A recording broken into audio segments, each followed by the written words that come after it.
আমার যখন 5 বছর বয়স হয় তখন আমার বাবা মা স্কুলেতে ভর্তি করায়। আচ্ছা, বাবা কি করতেন আপনার? আমার বাবা তখন কৃষকের কাজ করতো। সরি, একটু ভুল বলে ফেলছি। আমাদের মানে জন্মস্থান ফরিদপুর, আমরা থাকতাম মাওয়াতে। মাওয়াতে তখন আমাদের একটা মালিকের দোতলা একটা বিল্ডিং দিয়েছিল থাকার জন্য, খাওয়ার জন্য, মানে সবকিছু ফ্রি ছিল। তখন মনে করেন যে আমার আমার বাবার 3টা রিক্সা, 3টা সিএনজি এবং কি টেম্পু বলে, এখন সিএনজি বের হয়েছে, তখন টেম্পু চলছিল, টেম্পু বলতো। তারপরে তখন থেকে মনে করেন যে আমার বাবা মা ওর উপরেই চলাফেরা করতো। তারপরে হঠাৎ ওখানে একটা মানুষ খুন হয়েছে আমার বাবার ট্রাকের উপরে। তো গুন্ডারা, মানে ওই গুন্ডাটার নাম আমার শিওর মনে নেই। তখন আপনার বয়স কত? তখন আমার ওই 5 থেকে 6 বছর হবে। আচ্ছা, ওই সময় কি আপনার মনে আছে যে বাবা খুন হয়েছে বা এরকম কোনো মেমোরি? মানে আমার মা বলছিল যে তোমার বাবা এরকম এরকম একজনের খুন দেখছিল, তারপরে আদালতে যে তোমার কথাটা বলা হয়েছিল। বাবা মানে উনাকে সাক্ষী দিচ্ছিল যে আমার বাবা একজনের খুন দেখছে। তারপর নামটা বলার পর তারপরে আমার বাবাকে মনে করেন মেরে ফেলবে একটা রাতে। মনে করেন আজকে যে আমার বাবা বলছে ওই রাত্রেই মনে করেন আমার বাবাকে খুন করবে রাতে 12টার পরে। তাই আমার এক কাকু, আমার বাবার বন্ধু, ওনাদের আমি কাকু বলতাম, সে আবার হঠাৎ এসে আমার বাবাকে আর আম্মুকে বলতেছে আবুল ভাই কোথায়? আমার বাবার নাম আবুল, সবাই বলে আবু শেখ গ্রাম অঞ্চলে। তা ওকে আবুল ভাই কোথায়? তারপরে বলে কি যে কোথায় গেছে বলতে পারি না। কয় কি আজকে যে সাক্ষীটা দিছে আদালতে তোমার জামাইরে নিয়ে, ভাবি তুমি যেভাবে হোক পলাও। তো ওখান থেকে ওই আমার 5 বছর বয়স, তখন মনে করেন যে আমার বাবা ওখান থেকে পলাইছে। আমরা 3টা ভাই বোন তখন আছিলাম, বড় ভাই, মেজো ভাই আর আমি একটা বোন, 2 ভাই 1 বোন ছিলাম। এখন আমরা বর্তমান 6 ভাই বোন। আচ্ছা, আর 1 ভাই মারা গেছে, এখন 5 ভাই বোন বর্তমান আছি। জি। তারপরে এখন আমার বাবাকে এরকম বলার পরে আমার মনে করেন যে যখন আমার বাবা ওখান থেকে পলাইয়া আমরা একটা ট্রলারে চলে আসছি, শুধু টাকা নিয়েই চলে আসছি। ট্রলারে পড়লেন মানে আমি ঠিক বুঝতে পারিনি। মানে ট্রলার মানে ওই যে মাছ ধরে, পরে বাবাকে না, আমার আপন বাবাকে না, মানে ওই যে আমার বাবা যে ট্রাকটা ছিল, জি, ওখানে মনে করেন আরেকটা লোকের আরেকজন লোকে সে আমার বাবাকে খুন করছে। একটু আমি ইন্টারাপ্ট করছি গল্পটা বোঝার জন্য। আপনার বাবাকে তো মেরে ফেললো যখন আপনি 5 বছর বয়স তখন? জি জি, আমার বাবাকে মেরে নেই, তাহলে মারছে মানে আমার বাবা যে ট্রাকে যে ড্রাইভারটা ছিল। জি জি, সাক্ষী ছিল। তো জেলে মানে কোর্টে সাক্ষী দিতে যাচ্ছিল। জি জি, সাক্ষী দিতে গেছে, সাক্ষী দিয়েও ফেলছে। আচ্ছা, তো পলাচ্ছিলেন কেন? যাতে সাক্ষীরা ধরে ফেলে বা এরকম না, তখন আমার বাবাকে মেরে ফেলতে চাইছিল। ও হুমকি দিয়েছিল? হ্যাঁ, হুমকি দিয়েছে। আজকে রাত্রে 12টার পরে আবুলের এত বড় সাহস কেন, বিদেশি ছেলে হয়ে ওকে মেরে ফেলবো। তখন আপনারা সবাই পুরো পরিবার মিলে পলাচ্ছিলেন? হ্যাঁ, আমরা সদস্য তখন 5 জন ছিলাম, বাবা মা পলাচ্ছিলেন। হ্যাঁ, 5 জন সহকারী পলাচ্ছি। ফরিদপুর থেকে? জি না, ঢাকা বিক্রমপুর আর কি বলে। তখন আপনারা ছিলেন কোথায়? বিক্রমপুর থেকে পলাচ্ছি। আচ্ছা, ছোট, একেবারে ছোট, আপনি স্কুলে যান না তখন 5 বছর আর কি আমার বয়স। আচ্ছা, ঠিক আছে, বলেন। তো তখন বাবার বাড়ি থেকে নানুর বাড়ি, ওই মানে বিক্রমপুরের থেকে এসে আমরা রয়েছি নানুর বাড়িতে। নানুর বাড়িতে আমার বাবা মাকে একটা সোনের ঘর তুলে দিল সরকারি জায়গায়। তখন আমাদের জায়গা সম্পত্তি কিছুই নেই। তখন আমার বাবা একমার একই ছেলে ছিল, আমার ফুপু 2টো ছিল। তারপরে মনে করেন যে আমার দাদার 10 বিঘে জায়গা ছিল, আমার ফুপুর সবকিছু আমার বড় ফুপুর দহলে নিছে, আমার বাবাকে আর দেয়নি। তারপর উঠতে হলো মনে করেন আমার নানুর বাড়িতে, ওই সময় পলাইস আমার নানুর বাড়িতে থাকা হলে আমার নানুরা বলতেছে যে ওই সরকারি জায়গা তো অনেকই পড়ে থাকে, তাহলে তোমরা ওই জায়গায় একটা ঘর তুলে থাকো। তারপরে বাধ্যগত আমার বাবা ওই সোন কেটে ওই করতো, ওই ঘরে একটা দিছে সোনের ঘর। তখন মনে করেন যে আমাকে স্কুলে ভর্তি করাই দিছে। আমার বড় ভাই স্কুলে 2তে পড়ে, আমাকে অনেক ভর্তি করাই দিছে। আর ছোট ভাই একবারেই ছোট, মানে যে মেজো ভাইটা, সে এখন মানে তখন অনেক ছোট ছিল, কোলে 2 মাসের না 3 মাসের ছোট ছিল। তারপরে মনে করেন যে আমরা কিন্তু সব ভাই বোন 3 বছরের ছোট বড়, আমরা যে 6টা ভাই বোন 3 বছরের ছোট বড়। তখন এরকম করতে করতে আমরা ভালোই, মানে এই 1 বছর ভালোই আমাদের হলো। আমার বাবা তারপরে এই কৃষকের কাজ করে, একদিন কাজ করে 2 দিন কাজ করে না, অভাবের সংসারে যে আমাদের হলো। আমার জীবনে এরকম অভাব আমরা কখনো, মানে ওই ঢাকা শহরে যখন বিক্রমপুরে ছিলাম এরকম আমাদের অভাব ছিল না। আচ্ছা, এখনো হয়েছে। তখন হওয়ার পর পরে মা বলতেছে, দেখো তুমি যে এরকম কাজ কাম করো, একদিন করো না, একদিন করো আর একদিন করো না, তাহলে আমাদের সংসারটা কিভাবে চলবে? Right. 3টা বাচ্চা, আমরা এই 3টা বাচ্চাকে কোথায় নিয়ে যাব? রাইট। তারপরে আমার আব্বু বলে, এই তুমি বেশি কথা বলবো না, মানে আমার মাকে তুই বলে বলতো, মানে অত্যাচারটা আমার আম্মুর উপর অনেক করতো। আচ্ছা। তারপর মাকে যখন মারে তখন মানে আমরা ঠেয়াইতে গেলেও মনে করেন যে আমার বাবা ছাড়তো না।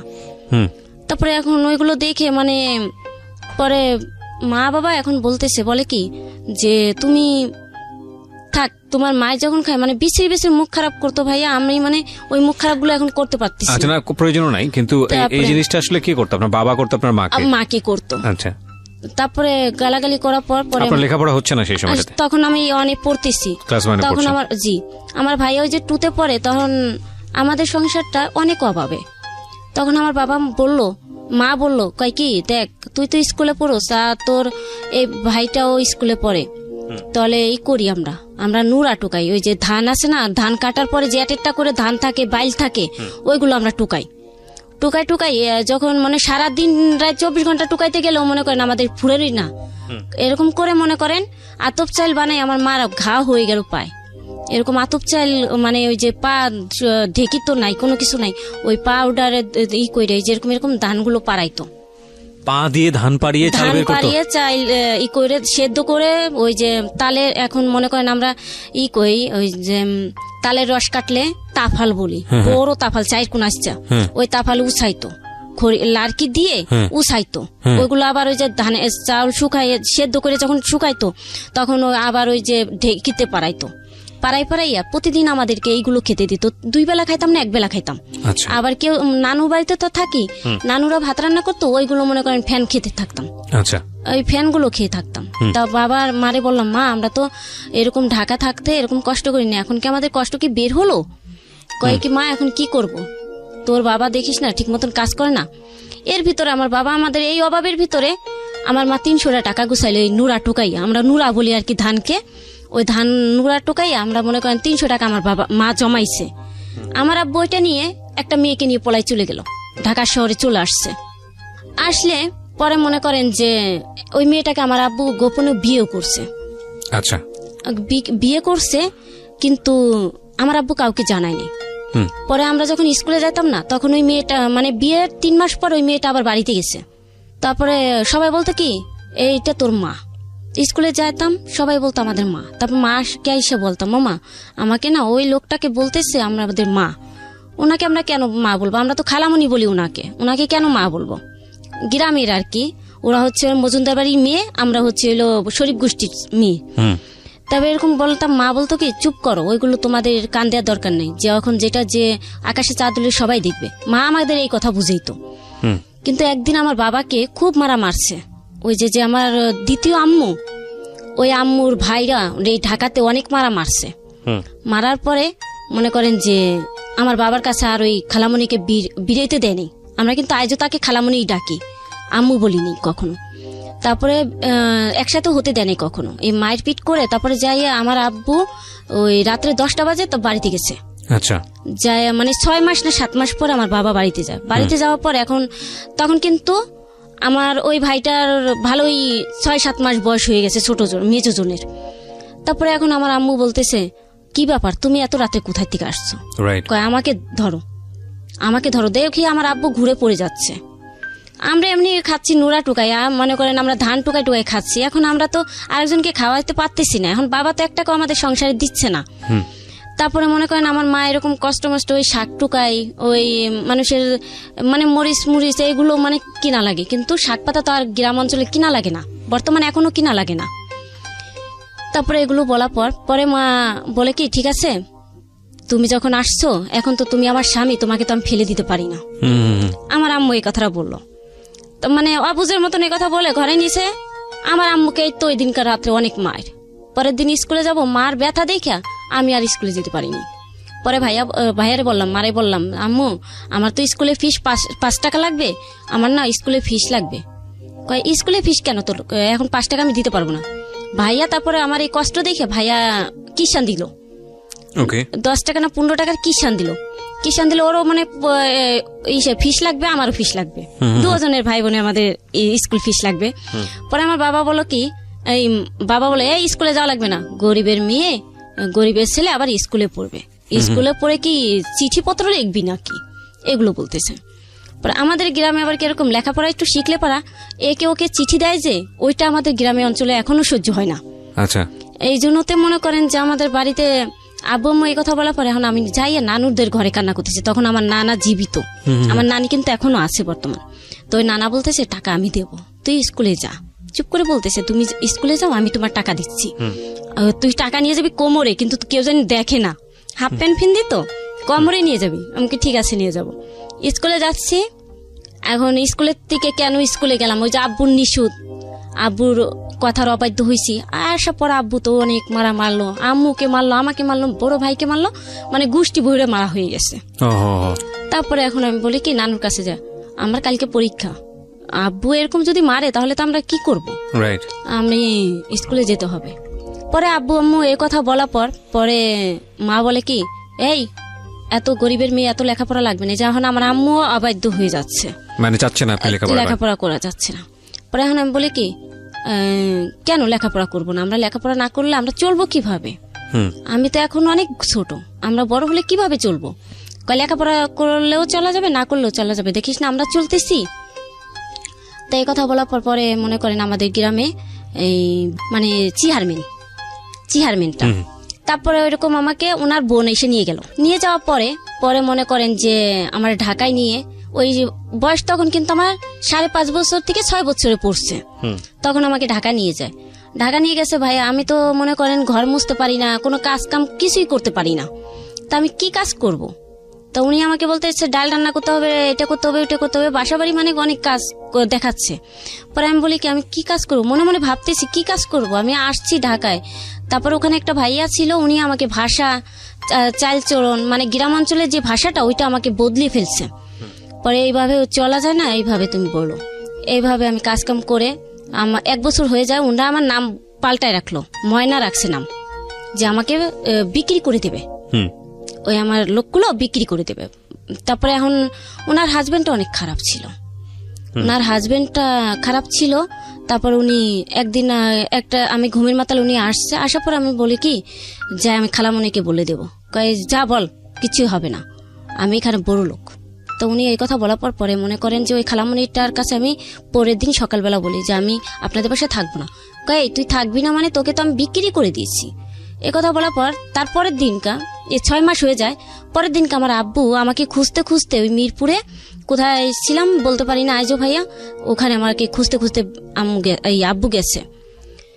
গেলে পরে তখন মনে করেন আমাকে নিয়ে আসার পরে তখন আমার বয়স 6 বছর হয় পুরোপুরি। তখন আমাকে নিয়ে আসার পর ওই আব্বুকে দেখে আমি চলে আসি, কে তুই যাইস না। তখন আমাকে কি ফিন্দায় জানেন, হাফ প্যান্ট ফিন্দার থেকে তার ছেলে 3টা ওদের ওই ফুল প্যান্ট গেঞ্জি ওগুলো ফিন্দাই, তো ওইগুলোর অভ্যাস হয়ে গেছে। 6 মাস যখন পিনতেছি, 1 বছর যখন পিনতেছি, এখন ওইগুলোর বয়স হয়ে যেত। পরে আব্বু আম্মুর বাড়িতে আইসি, আব্বু আম্মু বলতেছে কি ভালো হয়েছে আইসিস, তা ভালোই হয়েছে। তো এই কথা বলার পর এর ভিতরে কিন্তু আমার মেজো বোনটা হলে পারা পরে মনে করেন যে আমি মেজো বোনকে দেখে খুব খুশি হয়েছি, ছোটটা বাবু দেখছি খুব খুশি হয়েছি। হওয়ার পর মনে করেন আমি আবার সেই স্কুলে আবার পড়তেছি। পরে এখন আমার মা বলতেছে কি লেখাপড়া করবি, আমি লেখাপড়া করব। পরে ওখান থেকে লেখাপড়া ভালোই, আমি ক্লাস 3 পর্যন্ত ভালোই আমার বাড়িতে পড়ালেখা করলাম। পরে আমার বাবা মা এখন বলতেছে যে তুমি এই মুহূর্ত মেয়েটাকে কি করবা করো, মেয়েটাকে এর ভিতর আমার বাবা একটু পঙ্গু হয়ে গেল। তখন আমার বয়স 9 বছর, 8 থেকে 9 বছরের ভিতর পড়বে, 8.5 কিংবা এরকম পড়ছে। পড়ার পর মনে করেন ভাইয়া তখন আমার বাবা পঙ্গু হয়ে গেল, প্যারালাইসিস রোগী বলে ওইটা হয়ে গেল। তা এখন আমার বাবা হঠাৎ বলে কি আমি একটা জামাই দেখবো। এখন কাকে বিয়ে দিবে, এখন এই কথা বলার পরে এখন আমাকে একটা অনেক মানে কি বলবো, অনেক বয়স 80 থেকে 90 বছর হবে, তার 10টা ছেলে মেয়ে, তার চাপদারি আমার নানা ভাইয়ের মতনই এত বড়। তো তার সাথে আমার বিয়ে ঠিক করছে, তার নাতিকে বিয়ে ঠিক করছে। তখন অলরেডি মনে করেন ওখানে আমাকে ওদের বাড়িতেই নিয়ে যায়, বিয়ে না হওয়া পর্যন্ত ওখানে আমার বাড়িতেই নিয়ে যায়, মানে ওদের ছেলেদের দেখানোর জন্য। তারপরে ওখানে নিয়ে গেলে তখন আমার মামাতো বোন সকালে আমাকে বলছে কি যে নীলা চম্পা তোমাকে তো এরকমই করবে। তারপর আমি কেন, আমি তো আজকে তো অমুকখানে নিবে আমাকে, ওদের বাড়ির কথা বললাম, ছেলেটা যে আমাকে তো মুরব্বির বাসায় নিবে। তখন তো বাড়ি বলতাম, বাসা না বাড়ি বলতাম। তারপরে নিয়ে গেছে, নিয়ে যাওয়ার পরে পরে মনে করেন যে আমি কতক্ষণ ওখানে থাকতে থাকতে মানে আজকে নিচে বিকেল পর্যন্ত, সকালে নিচে বিকেলের ভিতরে মনে করেন যে আমি অনেকটা অসুস্থ হয়ে গেলাম। অসুস্থ মানে কি আমি ওখান থেকে চলে আসবো এটাই অভিনয় করলাম। তারপরে অভিনয় করে ওখান থেকে মনে করেন বের হয়ে গেছি। বের হয়ে রাত্রে 7টা 7:30 তখন মানে বিয়েটা হবে। তো ওই বাড়িতেই বিয়েটা হবে। বাবা মাকে কি দিল, একটা জায়গা দিবে, 1 বিঘে জায়গা দিবে, আর হচ্ছে একটা দোকান লিখে দিবে আমার নামে। এই হলো 2টা পলিটিক্স, আর কিছু না। আচ্ছা, তো এই লোকের বয়স কত ছিল? এই 70 থেকে 80 হবে। আর তখন আপনার বয়স কত? তখন আমার বয়স 8 থেকে 8.5। OMG, এগুলো শুধু শুনেছি, আজকে বাস্তবে দেখছি। ওকে, যাই হোক, তারপর বলেন। তারপরে মনে করেন আমাকে ওখান থেকে যখন আরেকটা কথা ভুলে গেছি, যখন আমাকে মনে করেন যে ওখানে নিছে না, ওদের মনে 4 গ্রামের মানুষ একখানে হয়ে গেছে। ওদেরকে দেখে আমি হাসে দিছি যে এত লোক আমাকে দেখতে আসছে, আমি কি হয়ে গেছি এখানে। তারপরে মনে করেন বিকেল আমি ওইভাবেই চলে আসছি। আসার পরে পরে মা আমি ওখান থেকে পলাইয়ে একটা বাড়িতে আসছি, আমাদের ওখানে এক গ্রামের নামই মনে থাকে নেই। ওখানে আসা ওই রাতটা রয়েছি। সকালবেলা উনি আমাকে বাসে উঠিয়ে দিল, ফরিদপুরে বাসে। কে? মানে আমার পাড়াপতি, তো যেখানে আমাকে বিয়ে দিবে তারই আত্মীয়। আচ্ছা, নামটা বলতে চাচ্ছি না। ওখানে দেখানোর জন্য? জি জি, ওখানে বিয়ে হবে রাত্রে, কিন্তু আমাকে দেখানোর জন্য নিয়ে গেছে। তো তুলে দিল কেন? তুলে দিছে ওই যে জায়গা পাইছে আমার বাবা, জায়গা পাবে বিয়ের সময় জায়গা পাবে। তাহলে আপনাকে কি বিয়ের মানে বাসে তুলে দিচ্ছে কেন? বাসে তুলে দিচ্ছে, আমি পলায় চলে আসছি, আমি বিয়েটা করবো না। এটা আপনাকে সহযোগিতা করছে? জি জি, সহযোগিতা করতেছে, হেল্প করছে। সহযোগিতা করছে হইলো যার সাথে আমার বিয়ের কথা, তার হচ্ছে হইলো ওই ভাইয়ের শালির মেয়ে। আচ্ছা, উনি আপনাকে বাসে তুলে দিচ্ছে যাতে পলা যেতে পারো? হ্যাঁ, তা উনি আমাকে রাত ভোরে বুঝাইছে যে তুমি যদি এখান থেকে চলে যাও, তোমার পিছনে যদি কেউ লাগে তাহলে মনে করবা সে শয়তান, মানে এরকম ধরনের একটা কথা বলতো। আর যদি তোমার চোখে চোখ তুলে কেউ চোখ মারে তাহলে বলবা যে এটা মনে গুন্ডা। মানে উনি আমাকে 3টা প্রশ্ন বলছে। বলার পর পরে আমি সত্যি সত্যি বাসে উঠে যখন আসছি, আমাদের ওখানে ইউরিয়ান সোনাপুর, ওখান থেকে একটা লোক পিছনে লাগছে। তখন আমি কাপড় ফিন্দা, যে আমার বিয়ের সময় যে কাপড়টা ফিন্দাবে, আমি 12 হাতের কাপড় ফিন্দা। তারপরে ওইভাবে মনে করেন যে বাবা মা কেউ ছিল না? জি না, কেউ ছিল না। তখন আমার কেউ ছিল না।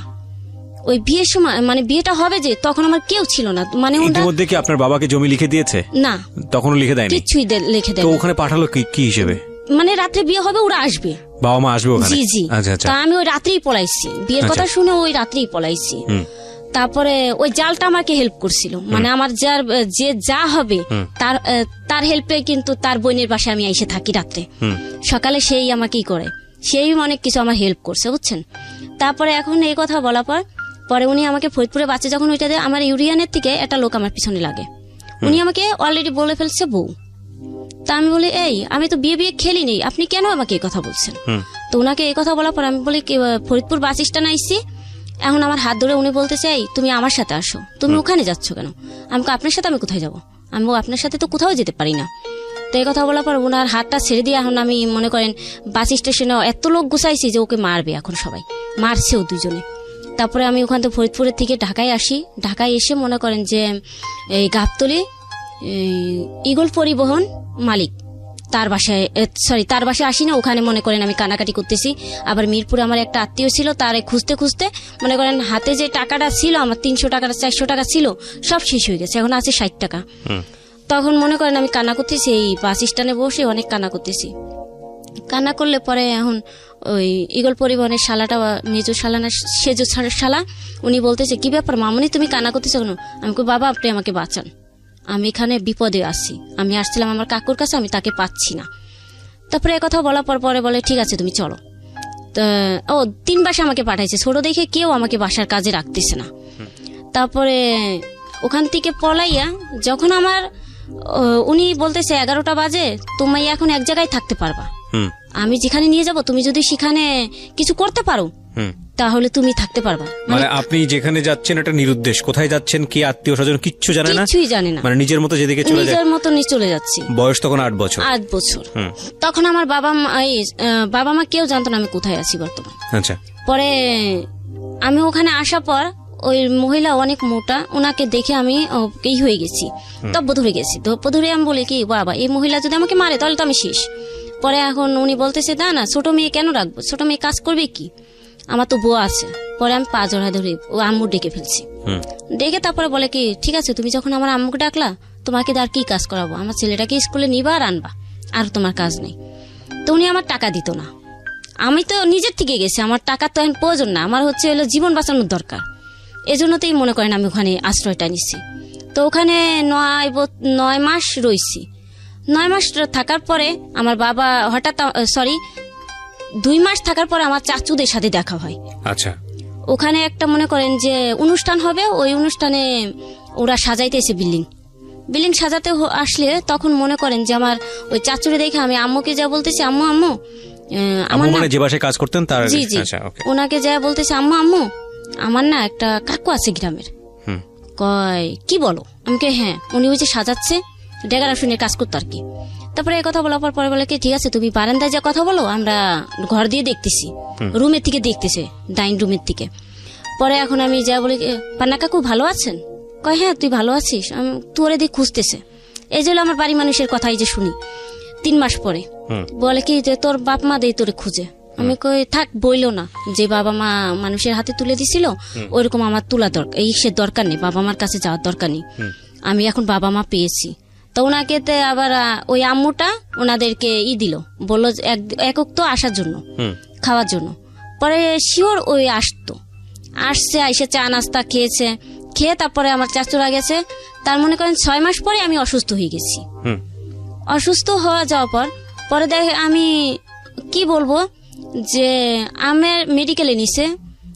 তখন মেডিকেলে নিয়ে যাওয়ার পরে মেডিকেলে বলতেছে ওকে অনেক মারছে, আপনারা এরকম বুয়াদেরকে সাথে আচরণ করেন, বুয়ার অনেক মারছেন।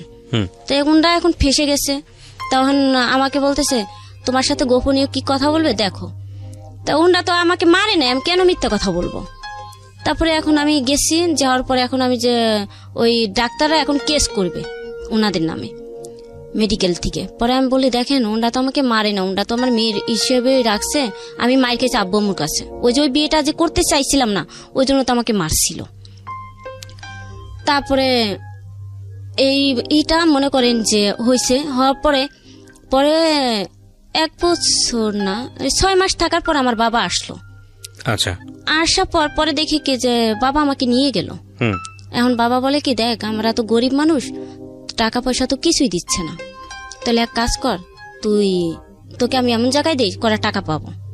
তা আমি কোথায় দিবা চাও। তারপরে এখন বলে কি যে দেখি কোথায় দিতে পারি। তো ভাইয়া আমি আজও কিন্তু ওই জায়গাটার নাম জানি না আমাকে কোথায় নিছিল, কিন্তু উপর থেকে শুধু এই যে এখানে আসার পর আমি যতটুকু দেখলাম এখানে হচ্ছে আমি 13 তলার উপরে আছি, আর ওখানে মনে করেন যে কত তলার উপরে আসলাম নিজেও জানতাম না। আচ্ছা, তো আপনার বাবাই দিল? জি।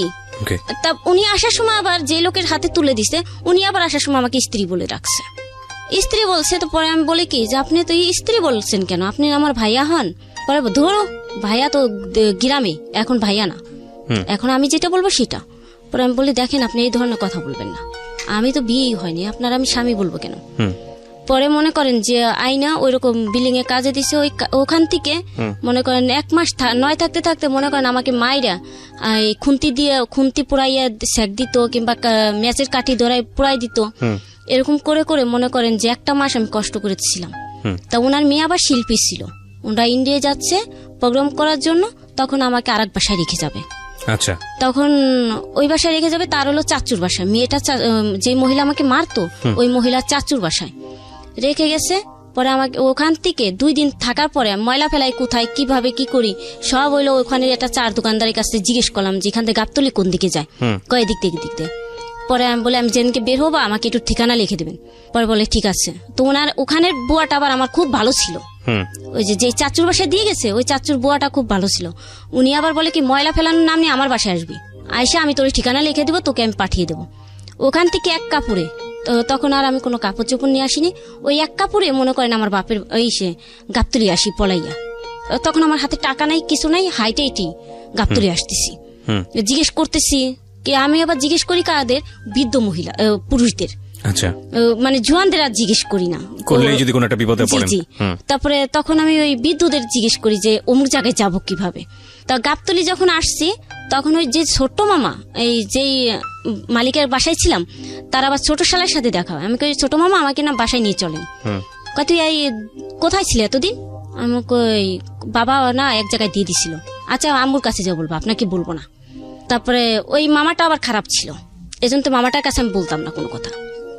পরে ওখানে নিয়ে গেছে, নিয়ে যাওয়ার পর বলে কি দেখে আমি তো এত না, আমার হাজবেন্ড যে বেতন পায় আমরা ঘর ভাড়া দিয়ে এটা দিয়ে ওইটা দিয়ে বুয়া তো রেখে ফেলছি 1 মাসের 1.5 মাসের ভিতরে, তোকে এখন আমরা কিভাবে রাখবো? তুই এক কাজ কর বাবা, কালকে তোকে টিকিট কেটে দেই, তুই বাড়িতে চলে যা। তখন আবার শরীফুল নাম করে ওই বাসার থেকে আমাকে দিয়ে গেল। ওই ওখানে গাড়ি চালাইতো, এই বরিশাল গাড়ি, বরিশালের গাড়ি মনে হয় নাকি জানি। তারপরে আমাকে ফরিদপুর রাজবাড়ি নামাই দেয়। আচ্ছা, ও রাজবাড়ি নামাই দিলে ওখান থেকে আমি বাসায় যাই, বাড়িতে যাই। বাড়িতে গেছি, যার পর আমি বলি কি তোমরা যে কি বলতেই পারি না, তোমরা মেয়ে দেখো না, শুধু মেয়েকে কাজে দিয়ে দাও, দেখো তো আমার হাত পাও প্রায় কি করছে। তখন এ কথা বলার পর কয় তোর মনের ইচ্ছা, মানে খারাপ ধরনের একটা করলো মাও করলো আব্বুও করলো, মার খাইলাম কে পলাই গেছি। তখন মায়ের খাওয়ার পর পরে এখন আমি বলি যে আল্লাহ আমার কপালটা কি এরকমই হইতে পারে নাকি, আমি পলাই এসেছি মায়ের ভয়তে, সেই মায়েরই আমার বাড়িতে আবার। তারপর ওখান থেকে মনে করেন যে বাড়ির থেকে 2 দিন থাকলাম, 3 দিনের দিন আমি চিটাং চলে যাই। চিটাং এক ঠিকানা নিয়ে ওখানেই যাই। ওখানে যা দেখি উনিও মনে করেন যে 2 নম্বরই ব্যবসা করে ওই মহিলাটা। পরে আমি ছোট দেখে মনে করেন আমার সাথে কোনো করে নাই, আমাকে বাসাবাড়ি কাজে দিয়ে দিচ্ছে, গার্মেন্টস ঢুকতে পারি না, বাসাবাড়ি কাজে দিচ্ছে। ওখানে আবার 9 মাস বাসাবাড়ি কাজ করলাম। করার পর পরে মনে করেন যে আমি ওখান থেকে ভাইয়া ওই বাসাবাড়ি কাজ করে ওই 3,000 না 4,000 টাকা হয়, তাই ঘুষ দিই গার্মেন্টসে। ঘুষ দিয়ে তারপর আমি গার্মেন্টসে ঢুকি। ও চাকরি নেন? জি। আচ্ছা, তখন মনে করেন আমি হাফ প্যান্টই ফিনতেছি, তখন আমি এত ছোট। তারপরে মনে এরকম ভাইয়া আমি যখন ঢুকি গার্মেন্টসে ঢুকি, তখন আমার বয়স দিলাম কি 18 বছর। আচ্ছা, তখন কিন্তু আমার বয়স 8.5 থেকে 9 হবে তখন। এরকম বললে 3 মাস আমি চাকরি করি, তখন 9 দিনের ভিতরে আমি অপারেটর হয়ে যাই। আমার মাথার ব্রেনটা খুবই ভালো ভাইয়া, তখন মনে করেন আমি অপারেটর হয়ে যাই। অপারেটর হয়ে 1 মাসে হেল্পারি বেতন পাইছি, পরের মাসে আমি অপারেটরি বেতন পাইতেছি। তারপরে ওইরকম পিএম আসার পর চাকরি করার পর 3 মাস 4 মাস হয়, তখন আমার হাজবেন্ড আমাকে ওখান থেকে একটা বিকেল বেলা আমাকে নিয়ে আসলে এখন দেখি 3টা সিএনজি আমার সাথে। তা আমি বলি কি ব্যাপার, নামটা বললাম, বলার পর এখন বলি কি ব্যাপার আলাউদ্দিন ভাই, এগুলো কি? কয় কি তোকে এতদিন চিঠি দিছি, 3 মাস ধরে দেখতেছি তোকে চিঠি দিছি, চিঠির কোনো উত্তর পাইনি, তো এখন আমি তোকে এইটা করব যে তোকে বিয়ে না করলে হবে না। আমি আশ্চর্য, আমার কি বিয়ের বয়স হয়েছে নাকি? যে বিয়ের কারণে আমি আজকে ছোট বয়সের থেকে আমি পলাই বেড়াইতেছি, সেই বিয়ের ভিতরে আমি পড়ে গেছি। তারপরে এখন বলে কি হ্যাঁ আমি তোকে বিয়ে করব। পরে আমি বলি কি আলাউদ্দিন ভাই দেখেন আমার বাবা মা এখানে কেউ নেই, আপনাকে আমি বিয়ে করবো কোন হিসেবে?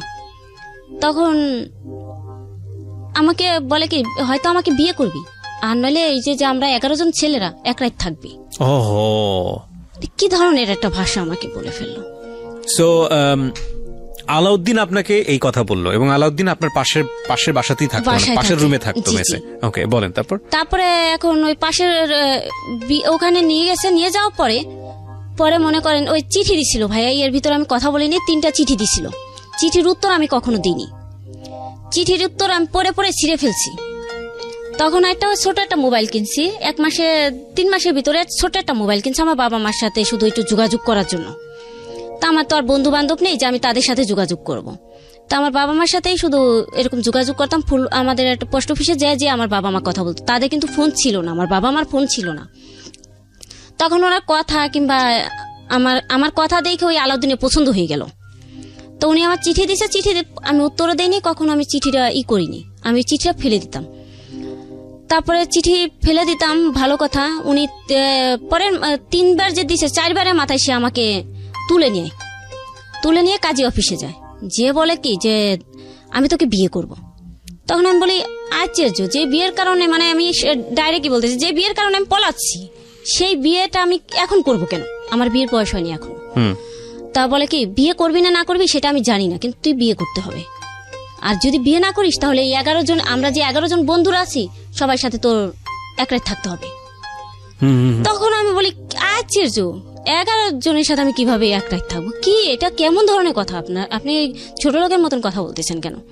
কয় এই তুই বড় লোক নাকি সেটা আমার দেখার দরকার নেই, তোকে আমি বিয়ে করবো। বিয়ে করবি কিনা সেটা বল। তারপরে এখন আমি বলি কি যে 11 জন মানে বুঝতে পারতেছি না যে কি হবে আমার। পরে আমি বলি কি ঠিক আছে আমি বিয়ে করতে পারি, কিন্তু যতদিন আমি সংসার না বুঝবো ততদিন আমি সংসার করব না।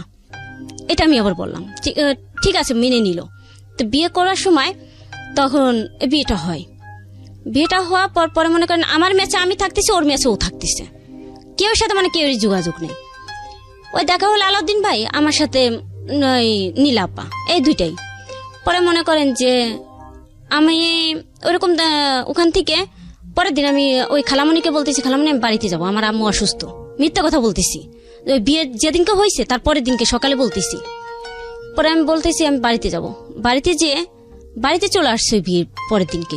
বাড়িতে আসার পরে মনে করে ভাই আমি 3 মাস নয় হইতে হইতে উঠান ঝাড়ু দে, বাবা মার সব কাম কাজ করি, কিন্তু এই বিয়েটা আমি গোপন রাখছি, বাবা মার কাছে কেউর কাছে আমি বলিনি।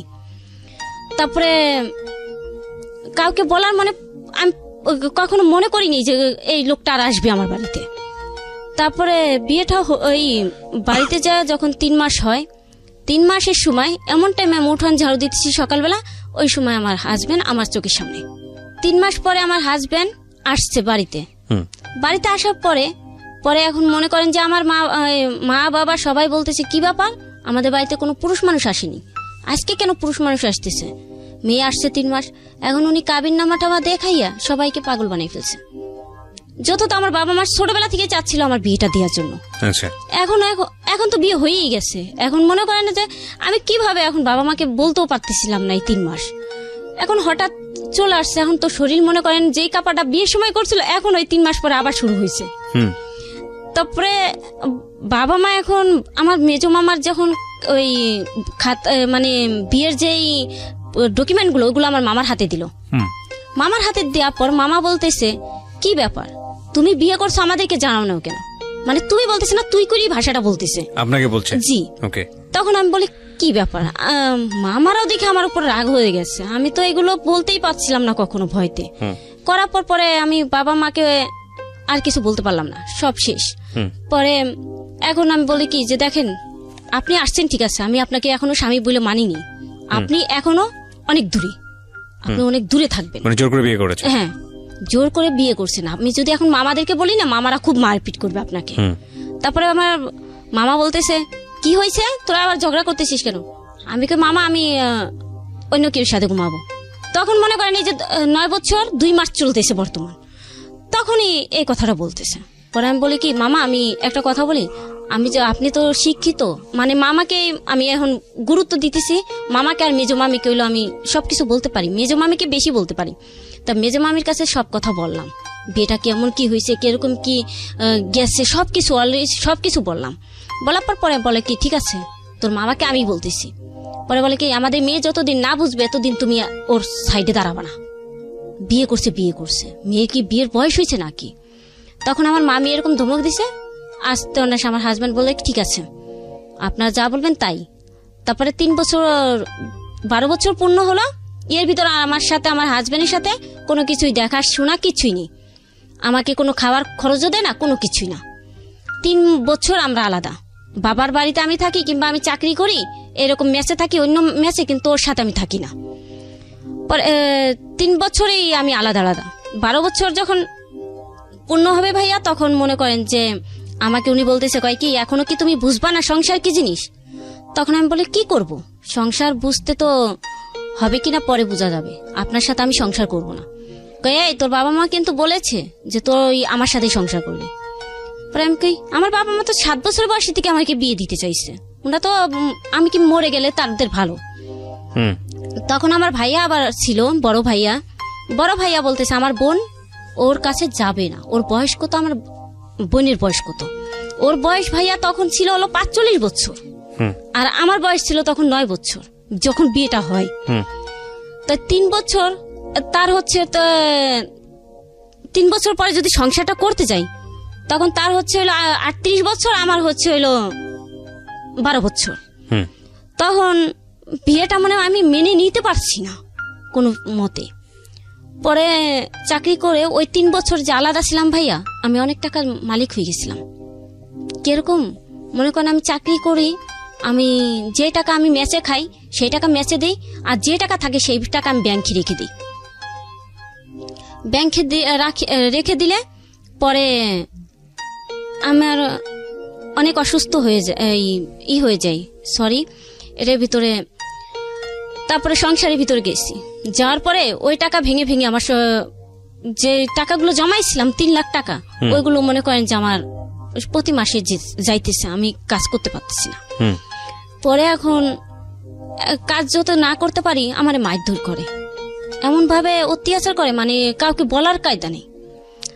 তারপরে আমি বলি, কি ব্যাপার, আমাকে এরকম অত্যাচার করেন কেন, আমাকে জোর করে বিয়ে করে আজকে কেন আপনি আমাকে মারেন? পরে ভাইয়া আমার চোখের সামনে প্রতিটা মেয়ে, একটা মেয়ে যেটার ওর পছন্দ হতো সেই মেয়েটাকে আনতো। কোত্থেকে নিয়ে আসতো?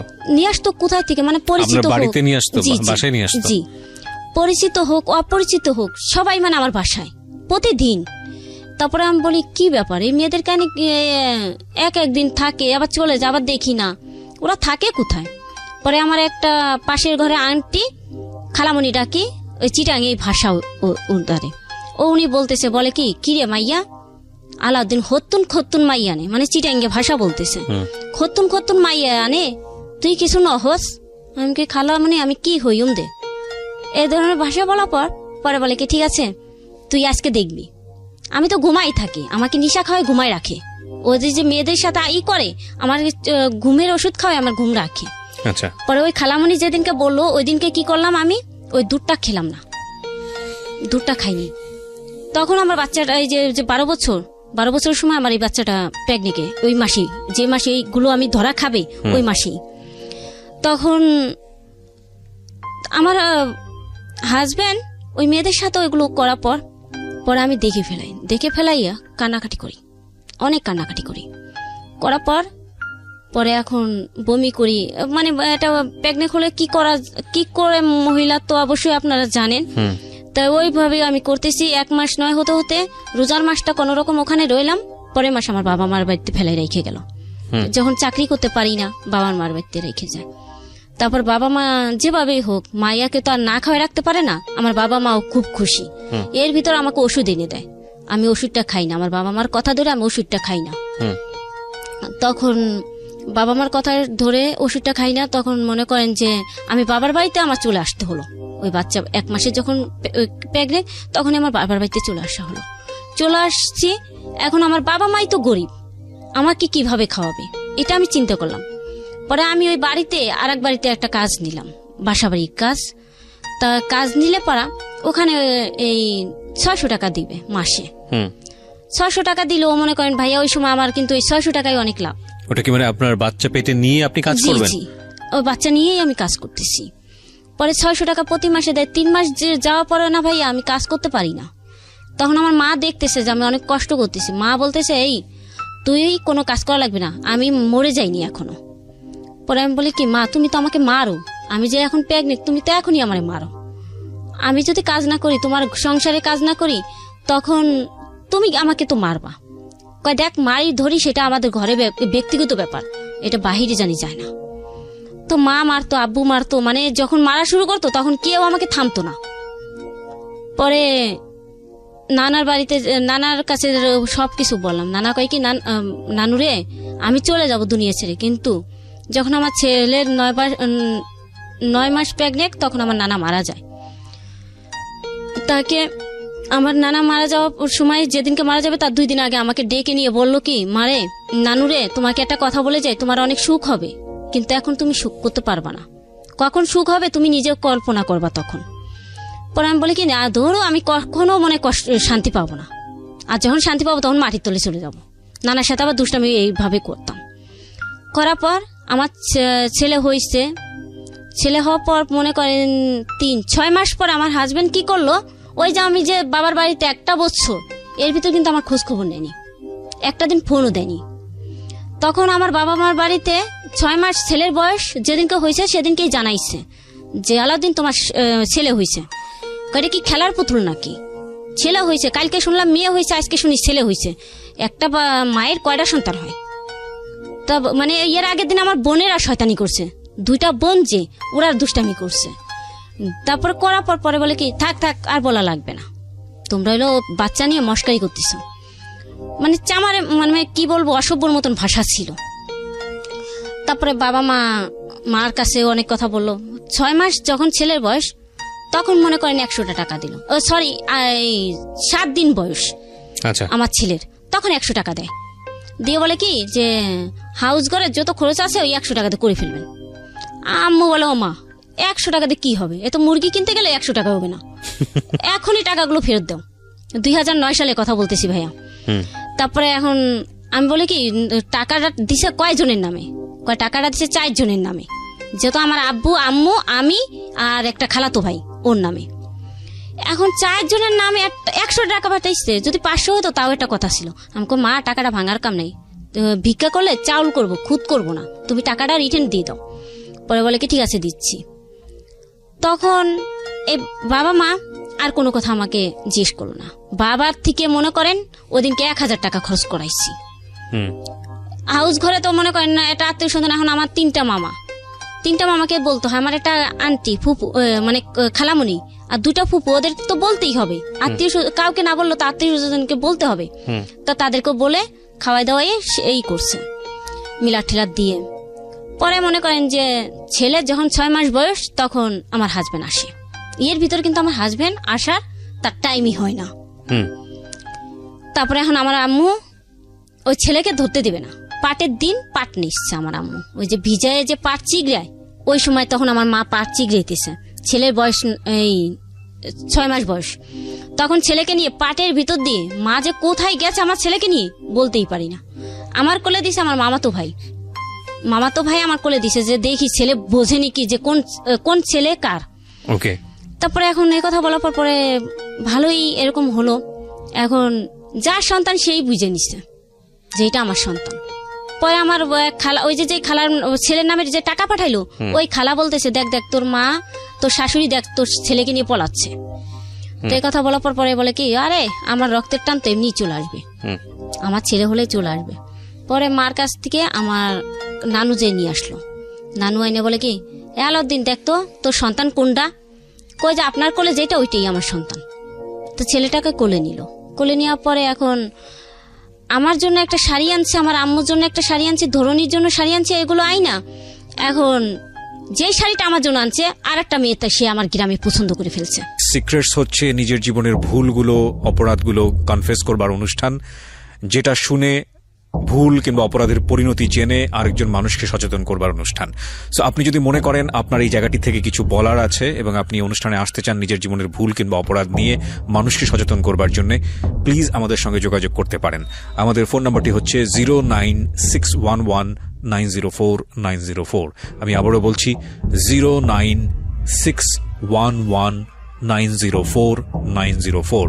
আমরা মনে করি আপনার ভুলের যে পরিণতি বা অভিজ্ঞতা সেটা বললে আরেকজন সেখান থেকে নিজেকে নিবৃত করবে। ওকে, আমরা যেখানটায় ছিলাম তারপর পছন্দ করে বলতেছে কি শাড়িটা না ওকে দিয়ে দাও। আমি কি কেন আমার শাড়ি ওকে দেবো কেন? কয় তোমার কি হয়? আমি কি আমার বর্তমান বিয়েই ওকে আমি দেবো না আমি শাড়িটা। কয় তুমি ফিনলে তোমাকে মানাবে না। এটা আপনার হাজবেন্ড বলতেছে? তুমি ফিনলে তুমি তো এমনি কালো, তুমি ফিনলে তোমাকে মানাবে না।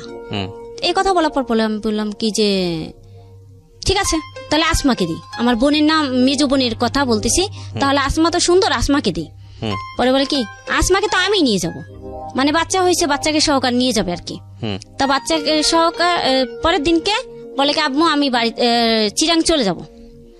চিরাং নিয়ে গেছে, ছেলে বয়স 9 মাস তখন 6 মাস তখন আমাকে নিয়ে যায়। নিয়ে যাওয়ার পর এখন আমাকে বলে কি তুমি চাকরি করবা, তোমার বোন বাচ্চা রাখবে। তা আমি আবার চাকরিতে ঢুকে গেলাম, যে গার্মেন্টসে চাকরিতে করতাম ওই গার্মেন্টসে আবার ঢুকলাম। বেতন হলো তখন হলো 7,000 টাকা, সরি ভাইয়া 5,000 টাকা। 5,000 টাকা বেতন। তখন মনে করেন চাকরিতে যাই আসি, আমার বোনের মন খারাপ, তারপরে এখন আমি বলি কি ব্যাপার আসমা, তোমার মন খারাপ কিসের জন্য? কয় দুলাভাই দেখো গো অনেক বাজার করছে। তো আমি বলি কেন, এরকম তো বাজার কখনো করে না। এই যে আমি 3-4 বছর মানে এখন সংসারই ধরি, 4-5 বছর ধরে সংসারই করতেছি, এত বছর তো এরকম বাজার দেখিনি, আজকে কেন বাজারটা? কিন্তু ভাইয়া এর ভিতরে আমার বোনকে ও যে করছে 15 দিনের ভিতরে আমার বোনকে টাচ করে ফেলছে, আমার মেজো বোনকে। আপনি জানলেন কিভাবে? আমার মেজো বোন মনে করেন আমাকে বলে দিছে। ওকে। মানে ও কানাকাটি করে, মানে আমাকে বলে না, ওকে আবার এই কথা বলছে যে তুমি যদি তোমার বোনকে বলো তাহলে তোমার বোনের সংসার নষ্ট হবে। ওকে। তারপরে রাত্রে আবার মনে করেন যে ওইরকম আমাকে ভাইয়া আমাকে ঘুমের ওষুধ খাওয়াই আমার বোনের কাছে যাবে। তারপরে ওদিনকে আমি ওই দুধটা খাইনি। আমার বোনে বলে কি প্রতিদিন দুধ খায় মর একটুই, মানে ইঙ্গিত দিল আমাকে। তা আমি ইঙ্গিতটা আর বুঝিনি, পরে আমি দুধটা খাইনি, আমার মনের ভিতরে কেমন জানি করলো, দুধটা আর খাইলাম না। দুধটা না খাইলে নালা ভিতরে ফেলে দিলাম, ঘরের সামনে নালা ভিতর ফেলে দিলাম। ফেলে দিলে এখন মনে করছে তো আমি ঘুমিয়ে রয়েছি, এখন আমার বোনকে জড়াজড়ি করতেছে অনেকটা। তারপরে আমার বোন মানে আমার থাবড়াইতেছে আমার বোন, আমি যাতে উঠি তাড়াতাড়ি আমার বোন আমাকে থাবড়াইতেছে। এই যে আমি বাস্তবে আমার এই দেখছি, দেখার পরে এখন আমি বলি কি বোন কালকে আমি চলে যাবো। মানে ঘরের কথা কাউকে বলতে পারতেছি না, যে ঘরের কথা বাহির করলেই তো আমাকে মারবে, অত্যাচার করবে, আমি কি বলবো, কিভাবে বলবো। পরের দিনকে আমি একজনের খাতা সিলাইলাম, এই 2 বোনে মিলা খাতা সিলাইয়া পরে আমি 300 টাকা উপার্জন করছি। আর গার্মেন্টসের বেতন তো আমি পাইছি কইরা। পরে মনে করেন যে আমি ওই টাকা আর ঘরে ভাঙ্গিনি, আমি চিটাঙ্গের থেকে আমি ডাইরেক্ট মুর্শিদপুর চলে গেলাম, আমার বাড়ি ফরিদপুর আসলাম। আসার পর বোনকে নিয়ে যখন গেছি, মার গলা ধরে বোনের চিক্ষুর ভাড়া কান্না, যে আমি আর কখনো ওখানে যাব না। তারপরে বলে এখন আমার ছোট বোন, ও কিন্তু সাবালিকা হয়নি তখন ঘটনা, এখন ওর দেখা ওর পছন্দ হয়ে গেছে। তারপরে এখন বলে কি তোর বোন এটাকে যদি কিছু না করতে দিস তাহলে কিন্তু তুই অনেক অত্যাচার খাবি। পরে আমি বলি কি তুই তো এটা জানোয়ার। তারপরে এই ধরনের একটা ভাষা বলার পরে আমার বোন বলে কি আপু আজকে না হেলেন আপার সাথে অনেক কিছু হয়েছে, মানে আমার মামাতো বোনের কথা বলতেছে, কিসের জন্য, কিভাবে, তোরা থাকলে কিভাবে। পরে মনে করেন যে সব মানে এই থেকে সংসার আমার এখন তছনছ, মানে আমার এখন ঘৃণা লাগতেছে, ওকে ঘৃণা লাগতেছে, এখন আমি আর সংসার করব না। আর ঢাকা চিটাং যাই না। পরে ফোন দেয় মানে ফোন দিতে আমার জ্বালাপাড়া করে ফেলতেছে। গেছি 15 দিন পরে কয় তুই যদি না আসিস তোর বোনদের বিয়ে হবে না। তখন এরকম করতে করতে আমার ছেলের বয়স হয়, তখন হচ্ছে হলো 2 বছর থেকে 2.5 বছর। আমাকে নিয়ে ভালোই 9-10 দিন না খাওয়াই রাখে ভাইয়া, এরকম 4 দিন 5 দিন না খেয়ে বাসাবাড়ি কাজ করি।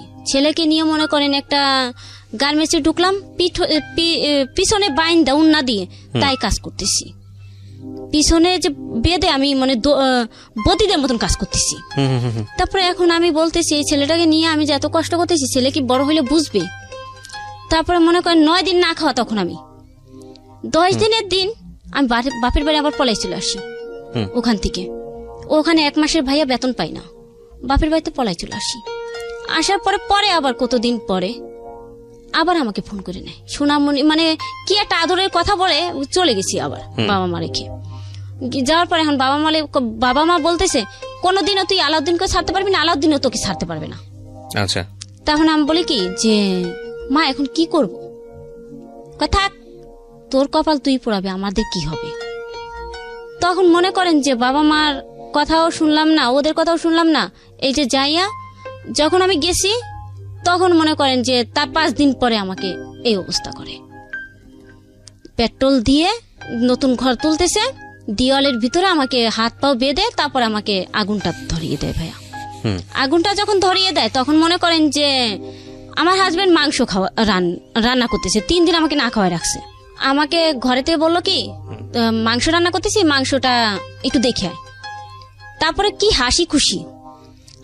এখন আমার ছেলেকে টিভি ছেড়ে দিছে, আমার ছেলে আবার টিভি দেখার খুব ছেলেটা টিভি দেখতেছে, আমাকে রুমের থেকে নিয়ে গেছে। রুমের থেকে নিয়ে বলতেছে চলো। কোথায়? নতুন ঘরগুলো তুলতেছি, কেমন তোমার হাজবেন্ড সেটা দেখতে যাবা না? আমি বলি আশ্চর্য, তোমার সাথে আমি কেন ওখানে যাব? তা বলে চল না একটু দেখে আসি। আমি 3 দিন না খাওয়া পেটের ভিতরে আমি কিভাবে তোমার কাছে যাব, আমি ওখানে যেতে পারবো না, আমার হাতে পায়ে শক্তি নেই। তখন বলে কি ঠিক আছে মনি তুমি এই দুধটুক খেয়ে নাও। এই আমার দুধটুক খাওয়ায় জোর করে আলাউদ্দিন। জি, আপনার আলাউদ্দিন husband? আমার দুধটা খাওয়ায়। হ্যাঁ, ওই দুধের ভিতরে কিন্তু ঘুমের ওষুধ দেয়া ছিল। ওষুধটা আছে। হুম। তখন আমি রুমের থেকে আমাকে মানে ধরেই নিয়ে যাচ্ছে মনে হয়, ধরে ওই নতুন বিল্ডিং এ এখন আমি যা বলতেছি কি আমার তো ঘুম পাচ্ছে, আমি একটু ঘুমাবো, এখানেই ঘুমাও। আজকে আমাদের মানে এমন ভাবে বললো যে ঘরের ভিতর ছেলের সামনে তো কিছু করতে পারি না, আজকে তোমার আমার বাসর হবে এখানে। হুম, আমার হাজবেন্ড এটা বললো। হুম। বলার পরে এখন আমি বলি কি যে আচ্ছা ঘর রেখে কেন আলগা ঘরে করবো, এটা কেমন ধরনের কথা। পরে আমাকে ওখানে মনে করেন যে পেট্রোল দিতেছে, আমার হাতটা এইভাবে বাঁধা সামনেই, তারপরে বেঁধে রাখলে মনে করেন যে আগুনটা আমার পায়ের উপর ফেলছিল। না, আপনার হাতটা বেঁধেছে মানে আপনি তখন কিছু বলেননি? না, আমি তখন তো ঘুমে, আমার প্রচুর ঘুম ও পাচ্ছে, আচ্ছা আচ্ছা। আমার প্রচুর ঘুম পাচ্ছে ভাইয়া। তখন মানে আমাকে এইভাবে বেঁধেছে, আমি যে উঠছি যখন মানে আমি প্রচন্ড ঘুম পাচ্ছে, ঘুমের ভিতরে যে আগুনের তাপটা, তখন কিন্তু আমি হুঁশ হয়ে গেছি। হুঁশ হয়ে পরে এখন আমি দেখি আমার হাতটা একটা তেনা দিয়ে বাঁধা। তেনাটা কোন রকম এইরকম মুখের ভিতরে আবার একটা তেনা ছিল যে আমি চিক্ষুর যাতে না দিতে পারি, এরকম তেনাটা এরকম খুলে পরে আমি চিক্ষুর দিচ্ছি যে ও মারুফ তুই কোথায় আছিস, আমার বাচ্চা। মারুফটাকে? আমার ছেলের নাম। আহা। ছেলের 2.5 বছর বয়স, 2 বছর থেকে 2.5 বছর হবে আমার ছেলের বয়স। আচ্ছা আচ্ছা। তখন আমার ছেলেকে বলতেছি মারুফ আমাকে বাঁচা। তারপরে দূরে আসছি আমি, যে আমার ঘরটা মনে করেন অতটুক আমার পুরাইছে এই জায়গাটায়, এতটুক ঘুরে আইসা এখানে আইসা আমি দরজায় আইসে চিক্ষুর দিয়ে বলি ও মারুফ মারুফ আমার বাচ্চা, আম্মুরে বাচ্চা, আম্মু মরে গেলাম। পরে এখন ও বের হয়ে আমাকে বলতেছে দেখো না হন মাইয়া ফুয়া, মানে চিটাঙ্গের ভাষাটা আমার খারাপ ভাবে বললো, হন মাইয়া ফুয়া। বাপ রে বাপ, নিজের আগুন নিজেই ধরাই দিল। এই কথাটা এটা আমার হাজবেন্ড বলতেছে। আলাউদ্দিন? জি, আলাউদ্দিন বলতেছে। ওকে। তারপরে আগুনটা লাগানোর পর আমি কই এই জানো তুই তো লাগাইছিস। তখন ওই চিটাঙ্গের একটা স্থানীয় লোক ওকে রড দিয়ে বাইরে এসছে। আপনার গায়ে কি দিয়েছিল? পেট্রোল ছেড়ে দিয়েছিল? পেট্রোল কেরাসিন দুটোই দিছিল, দিয়ে আগুন ধরিয়ে দিয়েছে? আগুন ধরাই দিছে। আচ্ছা। তখন আমার বাবা মার কাছে ওই দিনকে আর খোঁজ যায় না, মানে খবরটা যায় না। হ্যাঁ। পরে ভাইয়া ওখান থেকে ওই দিনকে মানে রাত্রে তখন 8টা থেকে 9টা বাজবে এই জিনিস আগুনটা ধরাই দিল। পরের দিনকে হচ্ছে সকাল 4টা। না না, আগুন ধরানোর পর আগুন নিভলো না? কি হলো? না, ও আমাকে ড্রামে পানি ছিল। আচ্ছা। ড্রামের আমি আবার গোড় দিছি, মাটিতে শুয়ে আমি আবার গোড় দিছি আর চিকুর পাততেছি। হ্যাঁ। তখন কিন্তু আমার মানে মুখে এমন ভাবে করতেছে যে আমার মুখে মনে কি আছে।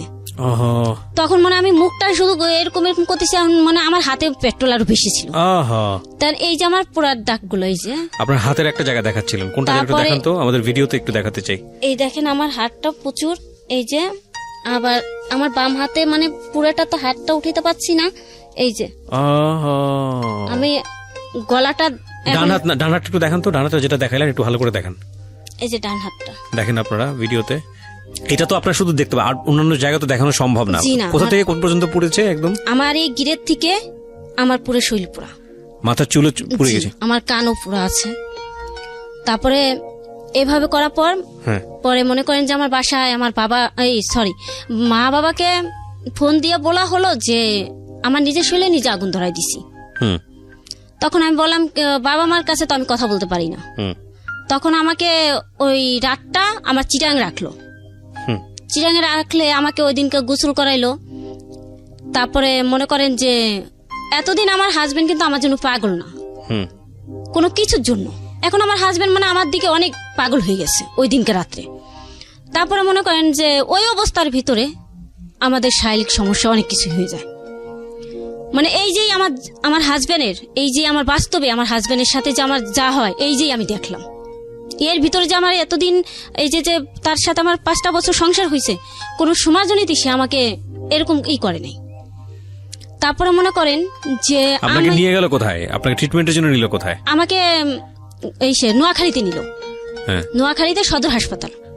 তখন ওখানে নিয়ে যায়, তখন মেডিকেলের থেকে বলে যে ওনাকে আমরা ট্রিটমেন্ট করব না। কেন করবে না? আমি মারা যাব। আচ্ছা, মারা যাব। আর আমাকে মানে একটা পঙ্গুর যেই চিহার ওইটার উপর আমাকে নিয়ে গেল। সরি, এর ভিতরে আমার শ্বশুরবাড়ি নিয়ে গেছে। সকালে 4টার দিকে উঠছে গাড়ি, রাত্রে তো আমাকে চিটাঙ্গেই রাখছে। তো এই সকালবেলা 4টা না 5টা ওই টাইমে আমাকে নোয়াখালীতে নিয়ে যায়। আচ্ছা, বলে কি এখানে থাকলে পারা পুলিশ অনেক কিছু হবে, তা তোর কাছ থেকে অনেক কিছু কই ফেলবে। তখন আমরা নোয়াখালীতে যাব, নোয়াখালীতে দেখি আমার আব্বু আম্মু কি, তখন আমার শ্বশুর ছিল, তা আমার শ্বশুর শাশুড়ি দুজনই জীবিত ছিল। তখন বলে কি যে আমার দেওরের নাম হচ্ছে শ্রীকান্তর, তো আমি তোর ভাবিকে নিয়ে আসতেছি, তোর ভাবি এরকম গ্যাসে এলো পুড়ে গেছে। দেখেন কয়টা মিথ্যা কথা হচ্ছে এখানে। তারপরে বলে কি যে দেখো এরকম তোর ভাবি আগুনে এই হয়েছে, গ্যাস বাস্ট হয়ে পুড়ে গেছে। তারপরে এখন এই কথা বলার পরে এখন বাড়িতে, ওদের বাড়িতে গেছি, মানে পুরো গ্রামের মানুষ তো আমাকে আগে দেখছে একবার, এখন আবার দেখতেছে সবাই। তো এখন বলতেছে আলাউদ্দিনের সাথে এই মেয়েটারে কখনো মানাই নাই, তবুও মেয়েটা সংসার করতেছে, আর আজকে মেয়েটা পুড়ে গেল, আরে কপাল। মানে ওরা এই কথা বলতেছে, কিন্তু কিসের জন্য পড়ছে, কিসের জন্য কি হয়েছে এটা তো কাউকে আমি বলতে পারতেছি না। আমি শুধু কান আছে ভাই, আমি শুনতে পারতেছি, কাউকে আমি জবাব দিতে পারতেছি না। কিন্তু আমার শাশুড়ি ব্যস্ত নসিব করুক, সে মারা গেছে শুনছি, আমি দেখিনি, আমাকে পেপে মানে আমার শরীর কিভাবে ঠান্ডা হবে সে অবস্থায় করছে। তারপরে কিভাবে মানে আমার শরীর ঠান্ডা হবে, কিভাবে কি হবে, আমার শাশুড়ি অলরেডি সবকিছু করছে।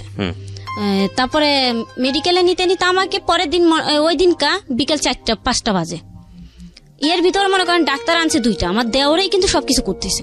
কিন্তু পরে আমার দেওরের সাথে আমার হাজবেন্ড আমাকে একটা খারাপ কথা বললো, যে আমার দেওর মনে করেন যে ভিডিও করে তারপর আমার ছবি তুলে আমার শরীরে রক্ত লাগবে। এখন আমার দেওর ওই রেডিও সেন্টারে, তারপর সেন্টার টিভি সেন্টারে দিতেছে যে আমার ভাবিকে দেখি কেউ রক্ত দেয়নি, আমাদের রক্তের সাথে তো মিশবে না। কি রক্ত ছিল আপনার? আমার কি রক্ত ভাইয়া এখন আমার মনে নেই। তারপরে মানে আমার পুরোটা শরীর মানে ব্যান্ডিশ করা ছিল, সাদা ব্যান্ডিশে কাপড় দিয়ে ব্যান্ডিশ করা ছিল। পরে এখন যেভাবে বসে আছে আমি এভাবে বসতাম, সবসময় সিটের উপরে এভাবে পা দিয়ে বসে থাকতাম। পরে আমার ছেলে যদি আমার কোলে উঠতে চাইতো, আমার এই পায়ের উপর বসাইতাম। কখন আমি ছেলেটাকে কোলেও নিতে পারিনি তখন কিন্তু পরে আমার বাবা মা, আমার মাকে খবর দেওয়া হলো সদর হাসপাতালে রেখে, আমার মাকে 3 দিনের দিন খবর দেওয়া হয়। 3 দিনের দিন খবর দেওয়া হয় কি যে এরকম আপনার মেয়ে আগুন ধরাই দিছে শরীরে, কেরাসিন দিয়ে, পেট্রোলের কথা বলেনি কিন্তু কেরাসিন তেল দিয়ে। তারপরে এই কথা বলার পরে আমার বাবা মা তো মানে ঘৃণা উঠে, মানে আমার বাবা মা তো তোর জন্য আমার এমনি ঘৃণা করতেছে, আরো ঘৃণা দিতেছে আমার মা বাবাকে। পরে এই কথা বলার পরে আমি মা বাবাকে বলতে পারিনি, ভাই আইজো বলতে পারিনি যে আমার হাজবেন্ড আমাকে নিজে পুরাইছে। তারপর পরে ওরা মনে করেন যে 1 সপ্তাহ নয় থাকতে এখন আমার মায়ের হাতেও টাকা নেই, বাবার হাতেও টাকা নেই, কেউ হাতে টাকা নেই। আমার হাজবেন্ড আমার মা যেদিন কাটছে ওদিনকে রেখেই চলে গেছে, মেডিকেলে রেখেই চলে গেছে চিটাগাং। তখন আমার বাবা মাকে এমন একটা বিশ্রী কথা বলে যে মেয়েকে নিয়ে মেডিকেলে কি করবেন সেটা আপনারা ব্যক্তিগত ব্যাপার, সেটা আমরা জানি না। একথা বলার পরে মা বলে কি তোর কি লাগবে না, আমার মেয়েকে নিয়ে ভিক্ষা করি কি করি, আমার মেয়েকে আমি কিন্তু বাঁচাই নেব। পরে 9 দিনের দিন ভাইয়া ওখান থেকে আমার মা বাবা আমার ওই ঘা অবস্থা আমাকে নিয়ে আসে বাড়িতে। আচ্ছা, যে যত টাকা নাই, মেডিকেলে থাকতে হলে তো টাকা লাগবে। তারপর আমার বাবা মা নিয়ে আসার পর মনে করেন যে বাড়িতেই আমার সবকিছু চলে, বাড়িতে চলে। আমাদের ওখানে ওই কাক দিয়ে একটা ডাক্তার আছে, ওনার থেকে মনে করেন যে আমার সব অলওয়েজ যত ওষুধ লাগে, আমার বাবা মা কান্নাকাটি করতেছে, ওনার কাছে যত টাকা লাগুক ভাই দেবো, কিন্তু আমার মেয়েকে আগে বাঁচাও। তো উনি ডাক্তারটা খুবই ভালো ছিল, উনি আমাকে সব ওষুধ দিত, 1000-এর উপরে হয়ে যায় টাকা 2 দিন পর, তবুও মনে করেন যে আমাকে ওষুধ চালাইছে। তারপরে ভাইয়া আমার মা বাবার এখন আল্লাহর রহমত অনেক ওইরকম মনে করেন ভালো হয়েছি। আমার মেজো ভাই আমার ছেলেকে আমি মারলাম জিত কইরা, ওই ঘা অবস্থায় নিয়ে এখন মনে করেন যে আমার বাচ্চাটাকে মারছি, আমার ভাই এসে আমাকে আছাড় দিছে। আমার যে মেজো ভাইটা, সেই ভাই আমাকে মারছে, বাঁশ দিয়ে 2টা বাড়ি দিছে, আর আমাকে ধরে এটা আছাড় দিছে। আছাড় দেওয়ার পর ভাই আমার শরীরের রক্ত আবার মানে তাজা হয়ে, মানে পুরো যে শরীরে ঘাও ওগুলো আবার তাজা হয়ে গেল। তারপরে এখন মা বললো, তুই কি করলি জাকারিয়া, তুই কি করলি, আমার মেয়েটার তুই মাইরে ফেলাইলি। তখন ঢাকায় এসি ওই শরীরে স্কোয়ারে আমি চাকরি নিলাম, কাশপুর গার্মেন্টসের নাম স্কোয়ার, ওখানে চাকরি নিলাম। আর এক জায়গায় মেসে থাকলাম, মানে নিজে ঘর ভাড়া দিয়ে নিজে সবকিছু দিয়েই ওখানে থাকলাম। কতদিন পরে আমার ছেলে 2.5-3 বছর, তখন বলে আব্বু আব্বু আম্মু তো গার্মেন্টসে ঢুকছে, এখন তো শীতকাল, আমার না অনেক ঠান্ডা লাগতেছে, আমাকে 500 টাকা দাও, আমি একটা সোয়েটার কিনবো। তখন ও বলে কি, চিটাং আসো, তুমি তোমার মায়ের কোলের ভিতর আসো কেন, তুমি চিটাং আসো, তোমাকে আমি শুধু এই একটা সোয়েটার কেন সবকিছু তোমাকে দেব, তুমি চিটাং আসো তোমার নানাকে নিয়ে। পরে এ কথা আমার মা আবার আমাকে বলতেছে, তুই তো ঢাকায় গেছিস, এখন তো আলাউদ্দিনকে ফোন দিছিল তোর ছেলে, এরকম এরকম বলছে। আমাকে মা তোমরা একটু ফুলবাড়িয়া বাজারে যে তোমরা যা হয় একটা সোয়েটার ওকে কিনে দাও, আচ্ছা আমি যেভাবে হোক পরে দেব। নতুন চাকরিতে ঢুকছি, 1 মাস না গেলে তো আর বেতন দেবে না। তারপরে মা বাবা ঠিক আছে করলো, করার পর মনে করেন যে ওখানে আমি আবার কি করলাম, আমার হাজবেন্ডের নাম্বার যে মনে, আমি আবার আমার গার্মেন্টসের থেকে একটা মেয়েকে এই নাম্বার দিছি। নাম্বার দিলে ওই নাম্বারে ফোন দিতে দিতে ভাইয়া ওখানে গেছে। ওখানে যাইয়া পরে মনে করেন যে আমি যে গার্মেন্টসে চাকরি করি আমার গেটের সামনে। তারপরে আমি ভাইয়া এর ভিতরে আমার হাজবেন্ড যে বেঁচে আছে আমি কাউকে বলতাম না। আমি ওই গার্মেন্টসটা পুরোটা গার্মেন্টস আমি বলছি আমার হাজবেন্ড মারা গেছে, যেহেতু আমার পুরাই দিছে, সে আমার জীবিত স্বামী থাইকে কোনো লাভ নাই, এজন্য আমি মৃতই বলছি সবসময়। তখন ও ওখানে আইসা বলে কি, কিরে পাগলি বের হইছিস, মাশাআল্লাহ তুই 1 ঘন্টা পরে বের হইলি। আমি কি আপনি এখানে কেন? এখন আমি চিন্তা করি সবাইকে, আমি যে 7 তলায় চাকরি করি সবাই জানে যে আমার হাজবেন্ড মারা গেছে, এখন যদি কেউ এসে দেখে তাহলে তো আমি শেষ। কিন্তু ভাইয়া তখন কিন্তু আমি সম্পর্কের জন্য না, কোনো কিছুর জন্য না, শুধু আমার জীবনটা বাঁচানোর জন্য।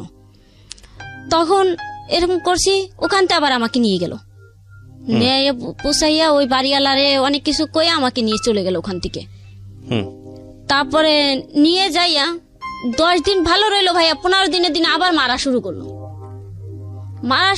এখন আমি কই কি, তোর ঘরে আমি করবো না, আজকে থেকে আমার সন্তানও তোর মুখ দেখবে না, তোর মুখ আমি দেখবো না, শেষ সম্পর্ক এখান থেকে একবার ক্যান্সেল করে দিলাম।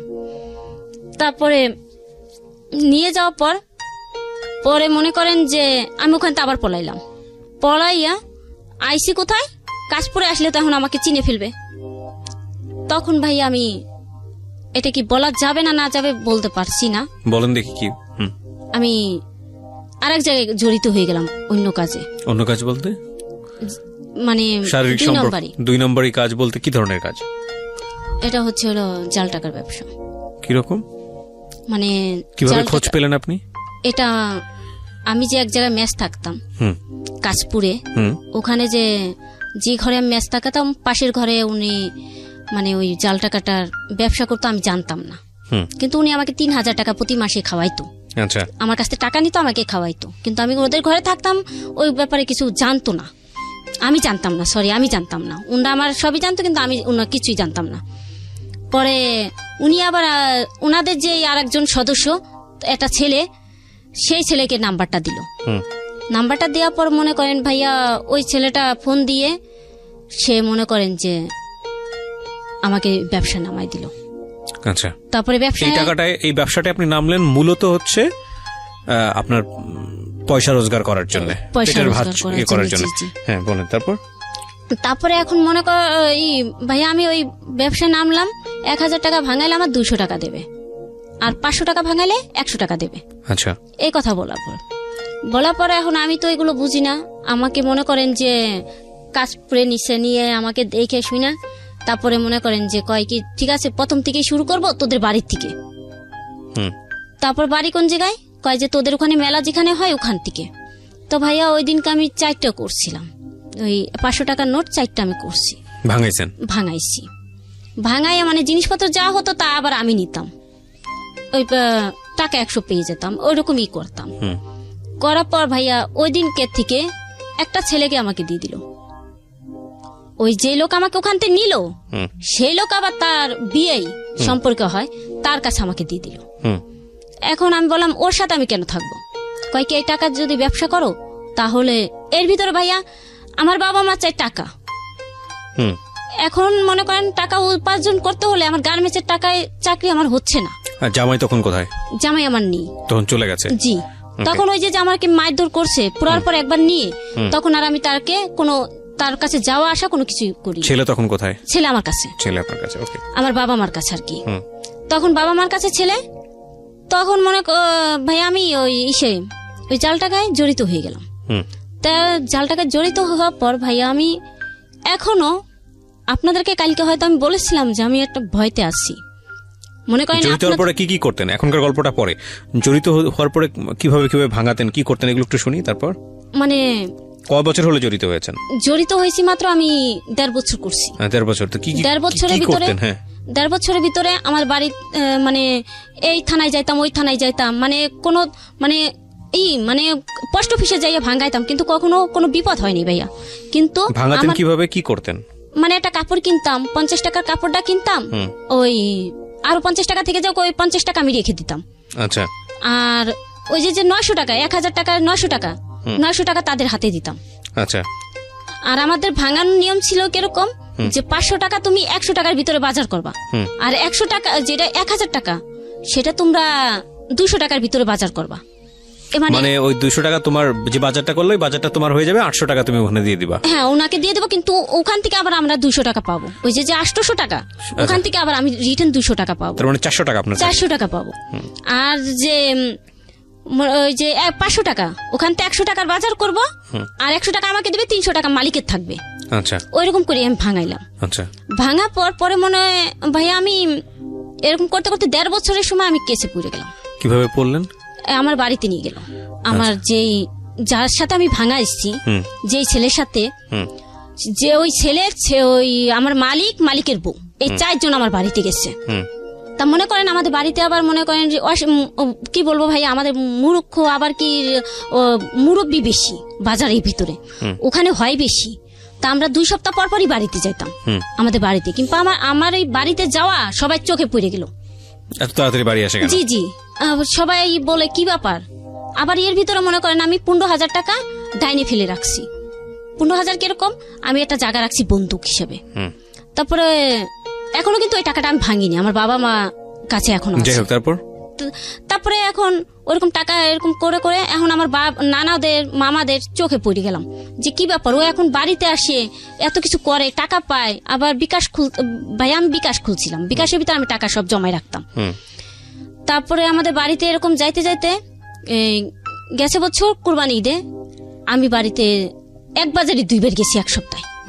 মানে আজকেও গেছি, কালকেও গেছি। তো যাওয়ার পরে ওখান থেকে মানে ওই যে লোকটা, ওই যে মহিলাটা, আমার মালিকের বউ, তাকে ধরে ফেলছে। ধরে ফেললে এখন সে আমার জন্য ওয়েট করতেছে, আমি যাই বাজার করবো, বুঝেন, আমি যাইয়া আমরা 2 জনে করবো। আমাদের গ্রামের ভাষাও বলতে পারে না, আর কেউ সাথে মানে ভাঙাইতেও পারে না। ও একটা ভাঙাইতো, আমি একটা ভাঙাইতাম, ও একটা ভাঙাইতো, আমি একটা ভাঙাইতাম। ভাঙানোর পরে এখন ভাই আমি ওই দিনকেই, যেদিনকে দ্বিতীয়বার গেলাম 1 বাজারে, ওই দিনকে মনে করেন আমি কেসি খেয়ে গেলাম। কিভাবে খাইলেন সেটা তো বলতে হবে আমাকে। আমি থানায় গেছি, সরি ওই বাজারে গেছি, ওই যে মাংস কিনতে গেছিলাম তার আগের দিন বাজারে, হাটের দিন, আমাদের দেশে বলে হাট, আগের হাটে, রবিবারের হাটে আমি বাজার করতে গেছি। এই বৃহস্পতিবার দিন আমি ধরাটা খেয়েছি। বাট ধরাটা খেলেন কিভাবে, একটু বলেন, ঘটনাটা বলেন আমাকে। আমি কি হয়েছিল? বাজারে গেছি, বাজার করে একটা গামছা কিনছি। গামছা কেনার পর তারপরে ওই গামছাটা নিয়ে আমি আসতে গেছি, ওই লোকটার কাছে ভাঙটা ছিল না টাকাটা। উনি যে আগের সপ্তাহে যে গোশালার কাছে আমি দিয়ে চলে গেছি, ওই গোশালায় ধরেছে। ওই গোশালার কাছে গেছে? জি টাকা ভাঙাইতে। হ্যাঁ, ওই গোশালা এখন বলে এই টাকা কোথাইতে পাইছো, কয় 2টা মহিলার কাছে। পরে এখন বলে কোন মহিলা, চলো মহিলাকে ডেকে আনো। পরে গেছে, এখন বলে কি ওরা আগের হাটে আসছে, ওদেরকে আজকে ছাড়া যাবে না, ওদেরকে এখন রেখে দাও। থানায় খবর দিল, মানে আধা ঘন্টা 1 ঘন্টার মতন আমরা এইরকম করলাম বাঁচার জন্য, যে আমরা এখান থেকে পলাইতে হবে, যে কোনো টাইম ভিতরে আমরা ধরা খাইতে পারি, পলাইতে হবে। এখন ও বলে চুপ কর। এখন উনি অভিনয় করলো, ওই যে মহিলাটা আমার সাথে, উনি একটু অভিনয় করলো, মনে করেন কাজ হলো না। উনি আমার চোখ টিভি দিয়ে মনে করেন অভিনয়টা করলো যে আমরা বাইসে, মানে মাথা ঘুরাইলো, মাথা ঘুরে বমি করতেছে, মানে আমরা ওখান থেকে বাঁচার জন্য এই জিনিসটা উনি করলো, আমি পারতেছি না, উনি করলো। করার পর আমার তো মুখ সেভাবে ফিন্দা। তখন আমাকে কেউ চিনলো না। তা মনে করেন যে যখন থানার মানুষ আসলো তখন বাস্তবে ভাইয়া তখন তো আমার ঠিকানা দিতেই হচ্ছে বাধ্য হয়ে, আমার নয় ছাড়াবে কি। তো ভাইয়া আমি এতক্ষণ যে ওই যে টাকা যে লোকটা ধরছে ওকে আমি বলছি কি যে আমি আমার বাড়ি অমুকখানে মানে কোনো নাম ঠিকানা ঠিক মতন বলতেছি না যে ওরা আমাকে ছাড়বে। এখন মনে করেন যাইতে যাইতে আমার গ্রাম গেছে, সে মনে করেন যে আরো অনেক দূরে, অনেকটা দূরে। এখন আমার ঠিকানা যখন জানছে এখন বলে কিসের জন্য আসছো। এই যে আমি এখন ভাইয়া বলতেছি যে কিসের জন্য আসছো, তা আমি বলি কি দেখেন আমি এখানে আমার একটা বিয়েনির মেজো ভাইয়ের। কে আপনাকে জিজ্ঞেস করেছে? মানে ওই গোশালা। আচ্ছা, গোশালা। আমি বলি কি যে দেখেন এখানে আমার একটা তাওই বাড়ি আসছে, তো ওনার মেয়ের আবার মেয়ে হয়েছে, তাই দেখার জন্য আসছি। কে? এখন আমি সঠিক খবর বলতে পারিনি। এখন আমার তাওই সাপ ওখানে, কিন্তু ওই তাওই সাপের শালা কিন্তু আর সেটা প্রয়োজন নাই, আপনি যেটা বলেছেন সেটা ধোপে টেকে নিয়ে। তারপরে মনে করে ওই রকম আমি গেছি, এখন আমাকে থানায় নিয়ে চলে গেল। ওগুলো বলা পুলিশে নিয়ে গেল। হ্যাঁ, পুলিশে নিয়ে গেল। নিয়ে যাওয়ার পর জিয়ারা করতেছে পুরো আমাদের হাত, মানে তখন আমার হাতে একটা, ওর হাতে একটা। হাত করা না, তাহলে জাল টাকা দুজনের হাতে 2টা 1000 টাকার নোট। আচ্ছা, এখন ওরটা ধরছে, এখন আমার হাতে দিয়ে দিছে। আমার হাতে যেটা, এটা আমি কি করব? তখন আমি কি করলাম কি বলবো ভাইয়া, এমন জায়গায় লুকাইছি বলারও ই নেই। ঠিক আছে, হ্যাঁ। তারপরে এখন লুকাইছি, লুকানোর পর এখন আমি কি ভাবি তোমারটা আমি কেন লুকাবো, তুমি একটু তোমারটা লুকাও, আমি তো পারতেছি না, এখন তো ধরা খাইয়ে গেছে, এখন কি করা যায়। পরে এখন বলে কি তুই আমারটা বাঁচা, আমার একটা কেস আছে আগে, তোর তো কেস নেই, তোর কিছুই হবে না। মানে উনি আমাকে ভয় দিল এতটুকু। তা আমি বলে কিছুই যখন হবে না তা আমার কাছেই নেই, সমস্যা কি। পুলিশ মানে যারা কাজ করে, মহিলা পুলিশ না, যারা কাজ করে তাদেরকে পাঠালো যে খালা ওদেরকে একটু চেক করো। চেক করে ওর কাছে পাইছে 1000 টাকা, মানে আসল টাকা, নকলগুলো না, আসল টাকা পাইছে। পরে ওরকে পাওয়ার পর এখন আমাকে 1 নম্বর আসামি দিল। আসামি দেওয়ার পর আমি ওখান থেকে, তারপরে বাবা আসলো আমার রাত্রে, বাবা মা আসলো, সরি মা আসেনি, বাবা আইসে আমাকে দেখে বাবা কান্না শুরু করছে। আমার যে তা ওই সেও আইসছে। কেউ মনে করেন যে আমাকে ছাড়ার জন্য কেউ কিছু করতে পারতেছে না। এখন সবাই বলতেছে যে এই কেসটা অনেক দূরে চলে গেছে, এখন কি করা যায়। এখন 15 দিন এই যে ইসের ভিতরে, পরের দিনকে আমার বাবাকে নিয়ে আমাকে কোর্টে নিয়ে গেল, ওই যে কি বলে কোর্ট না কি বলে, ওখানে নিয়ে জেলখানায় নিয়ে গেল। কোর্টে উঠালো না, জেলখানায় নিয়ে গেল। তো ওই যে ওই ভাবিটার হাজবেন্ড যে আমাদের মালিক আসল, সে এখন বলে কি তোদের কোনো চিন্তা নাই, তোদেরকে দেখ আমি 1 ঘন্টার ভিতরে ছাড়াচ্ছি। তখন উনি চাচ্ছিল যে উনার বউকেই ছাড়ানোর জন্য। আমার সাথে যে ওই ছেলেটা বলতেছে না, ধরা খাইছে 2জনই ছাড়া পাবে, নইলে একজন কোনোদিনও ছাড়া পাবে না। তারপর ওই ছেলেটা এখন বলে তুই ওকে কেন করতেছিস, কয় কি সেটা তুই বুঝবি না, তুই মালিকের সাথে ওরা তক্ক মধ্যে করতেছে আর আমরা ভিতরে 2জনে করতেছি। তারপরে বলার পরে এখন আমার মালিকের সাথে ওর সাথে অনেক হইলো। এখন ওই যে ছেলেটা ভাইয়া, এখানে আরেকটা কথা বলিনি, ওই যে ছেলেটা আমার সাথে দিছে ওকে আমি হাজবেন্ড বলে পরিচয় দিচ্ছি। কারণ এক রুমে থাকা লাগে আমাদের এক রুমে থাকা লাগে, এক রুমে সবকিছুই করা লাগে, খাওয়া দাওয়া সবকিছু। ওর বোনও ছিল তখন, এখন কিন্তু তার বোন নাই। কিন্তু ভাইয়া এখনো যে আমি কাজ করি না আজকে 2 বছর ধরে। আচ্ছা, আপনি জেলটাকে শেষ করেন, তারপর তার জেলের থেকে বের করলো আমার 15 দিন পরে। 15 দিন কি হাজতে ছিলেন? জি, 15 দিন আমি হাজতে, 2জনই হাজতে, ও ছিল আমিও ছিলাম। তারপরে ওই কেসটা আমারে যে হাজতেতে বে করছে, তখন কি দেয় না দেয় সেটা তো আর আমি জানি না। তারপরে ওই ভাইয়াকে বললাম, ভাইয়া এই যে আমাদের দিকে ছাড়াইলেন, যেদিনকে আমি আসলাম আর কি, সেদিনকে কথা বলতেছি। ভাইয়াকে বললাম, ভাইয়া এই যে আমাকে ছাড়াইলেন, আমাদের কি কোনো হাজিরা আছে? কয় কি না, এগুলোর ব্যাপারে কোনো হাজিরা দেওয়া লাগবে না তোদের। আচ্ছা, হাজিরা না দিলেও কোনো কিছু হবে না। সে এখন এই কথা বলার পর মাঝখানে আর আমরা তো টেনশন, মানে আমাদের হাজিরা দেওয়া লাগতেছে না, কোনো কিছু করা লাগতেছে না। এতদিন যদি আমি মনে করেন এই কুরবানি চলে আসছে, এতদিন যদি আমি হাজিরাটা দিতাম তাহলে কিন্তু আমার হাজিরাটা পুরো আমার কেসটা উঠে যেত। তখন আমার ওই ভাইয়াটার এখন ভাইয়া আমাকে আবার কাজ করতে বলছিল, কাজটা করতে বলছিল। আমি বলি কি না, আমি কাজটা করব না। যেটা আমি যেই জন্য 15 দিন আমার আত্মীয় স্বজন সাইডে আমি থাকা লাগছে, সেই ইটা আর আমি করব না।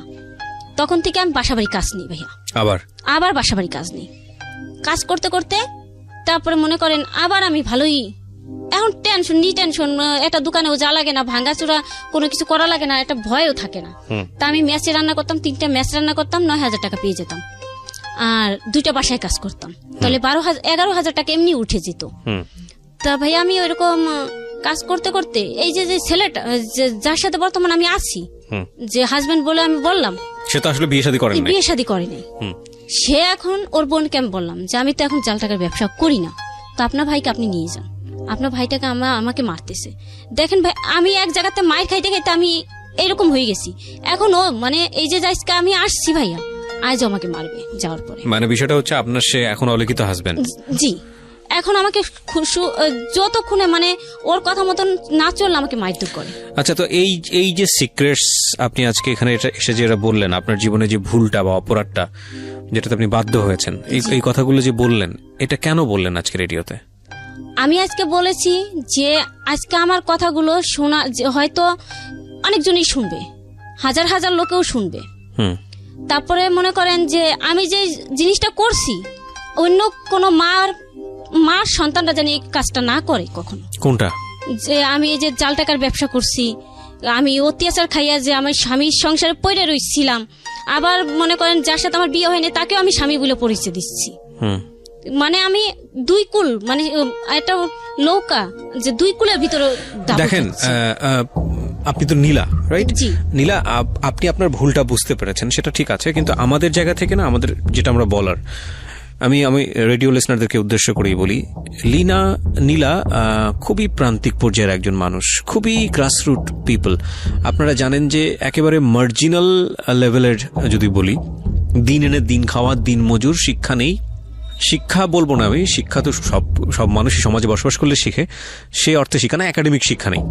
তো এইরকম বা প্রাতিষ্ঠানিক শিক্ষা নেই, এরকম একটা পরিবারে বড় হওয়া একটা নারী বা শিশু, তার জীবনে কখনো বাসাবাড়িতে মানুষের কাজ করা এবং তারপর অত্যাচারিত হওয়া, তারপর কোন একটা বখাটে ছেলের সংসার এবং সেখানে তাকে পেট্রোল ঢেলে আগুন জ্বালিয়ে দেয়া, একটা বাচ্চা নিয়ে পেটে নিয়ে যুদ্ধ করা, তারপর একটা সময়ে এসে লোভে পড়ে জাল টাকার ব্যবসায় জড়িয়ে যাওয়া, সেখান থেকে বের হয়ে আবার আবার সেই বাসাবাড়িতে কাজ, তারপরেও অপরাধ যেহেতু পাড়া দিয়েছে সে ওই ছেলের পাপ থেকে মুক্ত হতে পারেনি। আমি আজকের এই জীবনে যে ঘটনাগুলো ওনার ঘটেছে বা সিক্রেটসে আজকে ওনাকে নিয়ে এসেছি, আমি মূলত একটা বিষয়কে একটু ইঙ্গিত করার জন্য। দেখুন, সমাজে অপরাধ বিভিন্ন লেভেলে ঘটে, বিভিন্ন লেভেলে। একেবারে দিনমজুর শ্রেণীর একটা মানুষ, সেখান থেকে শুরু করে একেবারে টপ লেভেলের পাওয়ার হোল্ড করে এরকম মানুষ অপরাধ করেন, ভুল করেন। ভুলের রিয়েলাইজেশনটা খুব জরুরি, যেটা ওনার মধ্যে এসছে, সেটা খুব ভালো। কিন্তু আপনি যদি নীলার ব্যাকগ্রাউন্ডটা জানেন, ভয়ঙ্করভাবে যদি ওর অতীতটা জানেন, তাহলে এই নীলা যে ধরনের অপরাধ করেছে, 2,000 টাকায় 1,000 টাকা ভেঙেছে, জাল টাকা করেছে, অমুক করেছে, টমুক করেছে, অপরাধ ছোট হলেও অপরাধ, বড় হলেও অপরাধ, একটা কথা আছে। কিন্তু সার্বিক প্রেক্ষাপট জানলে আপনার যে অনুভূতিটা হয়, সেটা কি খুব বড় ধরনের অনুভূতি? আমার মনে হয় না। তো এই জন্যই এই কথাটা বলছি যে আমি আজ পর্যন্ত সিক্রেটসে যত ধরনের ক্রাইম বলি বা যত ধরনের গল্প আপনাদের সামনে উপস্থাপন করেছি, সবসময় আমি দেখেছি যে একটা মানুষ যখন অপরাধ করছেন, তার পেছনে তার একটা শক্তিশালী কারণ থাকে, সে বাধ্য হয়। এই যে ও যে ধরা পড়লো হাটে, ধরুন যে মাংস বিক্রেতা ধরেছে ওনাকে, খুব বুদ্ধিসম্পন্নভাবে ওনাকে ধরেছে, তারও হয়তো একটা খুব প্রয়োজনীয় একটা নিডি একটা ফ্যামিলি থেকে সে এসছে, তো তার জায়গায় 1,000 টাকা 1,500 টাকা অনেক টাকা। আবার ওনার জায়গা থেকে উনি যে ধরা খেলেন, উনিও ভয়ঙ্কর রকমভাবে একটা নিডি ফ্যামিলি থেকে এসছেন। এবং যখন ওদেরকে ধরা হলো, তখন হাটের মধ্যে যে অপমানটা করা হচ্ছে বা লোকজন এসে দেখছে, নিশ্চয়ই দেখেছে না, হাটের মধ্যে চারপাশের লোকজন এসে দেখে নেয় যে জাল টাকার ব্যবসা করতেছে। মানে বুড়ো হোক, দুরা হোক, মানে জোয়ান হোক, মানে যারা পাচ্ছে, মানে যেরকম ব্যবহার পাচ্ছে সবাই করছে। এবং একটা মানুষ যখন অপরাধী হিসেবে ধরা পড়েন, জোর হিসেবে যখন ধরা পড়েন, এটাই হয়তো এক্সপেক্টেড বিহেভিয়ার, সমাজে হয়তো এটাই করেন। কিন্তু আপনি যদি একটু ঠান্ডা মাথায় চিন্তা করেন, একটু কুল ব্রেনে, যে কেন এই মেয়েটা আসছে, কি কারণে আসছে। আমি বলছি না যে অপরাধ করে পার পেয়ে যাবে, তার প্রতি কোনো সিম্প্যাথি থাকবে না বা তার প্রতি ভয়ঙ্কর রকম ভাবে খারাপ আচরণ করবেন কি করবেন না, এই জায়গাগুলো আমি টাচ দিতে চাচ্ছি না। আমি বরং বলতে চাচ্ছি যে ওর যদি একটা সচ্ছল পরিবার থাকতো, ওর জামাইটা যদি ওর মনের মতো হতো, ওর যদি একটা আয় রোজগারের ব্যবস্থা থাকতো, পয়সা থাকতো, কোনো রকম দিন এনে দিন খেয়ে খাওয়ার একটা ব্যবস্থা থাকতো, ওকে যদি বাধ্য হতে না হতো, এই প্রশ্ন ওকে করার কোনো দরকার নাই। আমি আমার নিজের জায়গা থেকেই আপনাকে বলতে পারি, এই মেয়েটা অন্তত কোনো কারণেই কোনোদিন তার জীবনে যে সিক্রেটসের জন্ম হয়েছে আজকে, সেই সিক্রেটসের জন্ম দিত না। সুতরাং আমরা যদি কোনো মানুষের দিকে আঙ্গুল তুলি, কোনো মানুষকে যদি বলি যে তুমি একজন অপরাধী, এই মানুষকে অপরাধী বলার আগে, তুচ্ছতাচ্ছিল্য করার আগে আমাদের দুটো জিনিস দেখা খুব প্রয়োজন। প্রথমত, কেন কিভাবে এখানে এসছে, দ্বিতীয়ত এটার জন্য তার ভিতরে ভয়ঙ্কর রকমভাবে অনুতপ্ত বোধটা আছে কিনা। যদি দুটো জিনিস থাকে তাহলে তাকে ভৎসনা না করে, তাহলে তাকে তুচ্ছতাচ্ছিল্য না করে জীবনের সামনের দিনগুলো যাতে সে বেটার কন্ট্রিবিউট করতে পারে ফর সোসাইটিতে, সেজন্য সুযোগ দেওয়া উচিত। না, তার মানে এই না যে একজন ধর্ষণ করে পার পেয়ে যাবে, তার মানে এই না যে একজন খুন করে পার পেয়ে যাবে, না, সেটা বড় স্কেলের অপরাধ এবং ওই ধরনের অপরাধের জন্য শাস্তি হওয়াটাই প্রয়োজনীয়। তবে আমার কাছে কেন জানি মনে হয় যে কোনো শাস্তি আসলে শাস্তি না যতক্ষণ পর্যন্ত যাকে শাস্তি দেওয়া হচ্ছে সে যদি মন থেকে অনুতপ্ত না হয়। তো এই ছিল আজকের সিক্রেটস। যে ভদ্রমহিলা এখানে এসেছিলেন, আমি বিশ্বাস করি যে তার জীবনটা ভবিষ্যৎ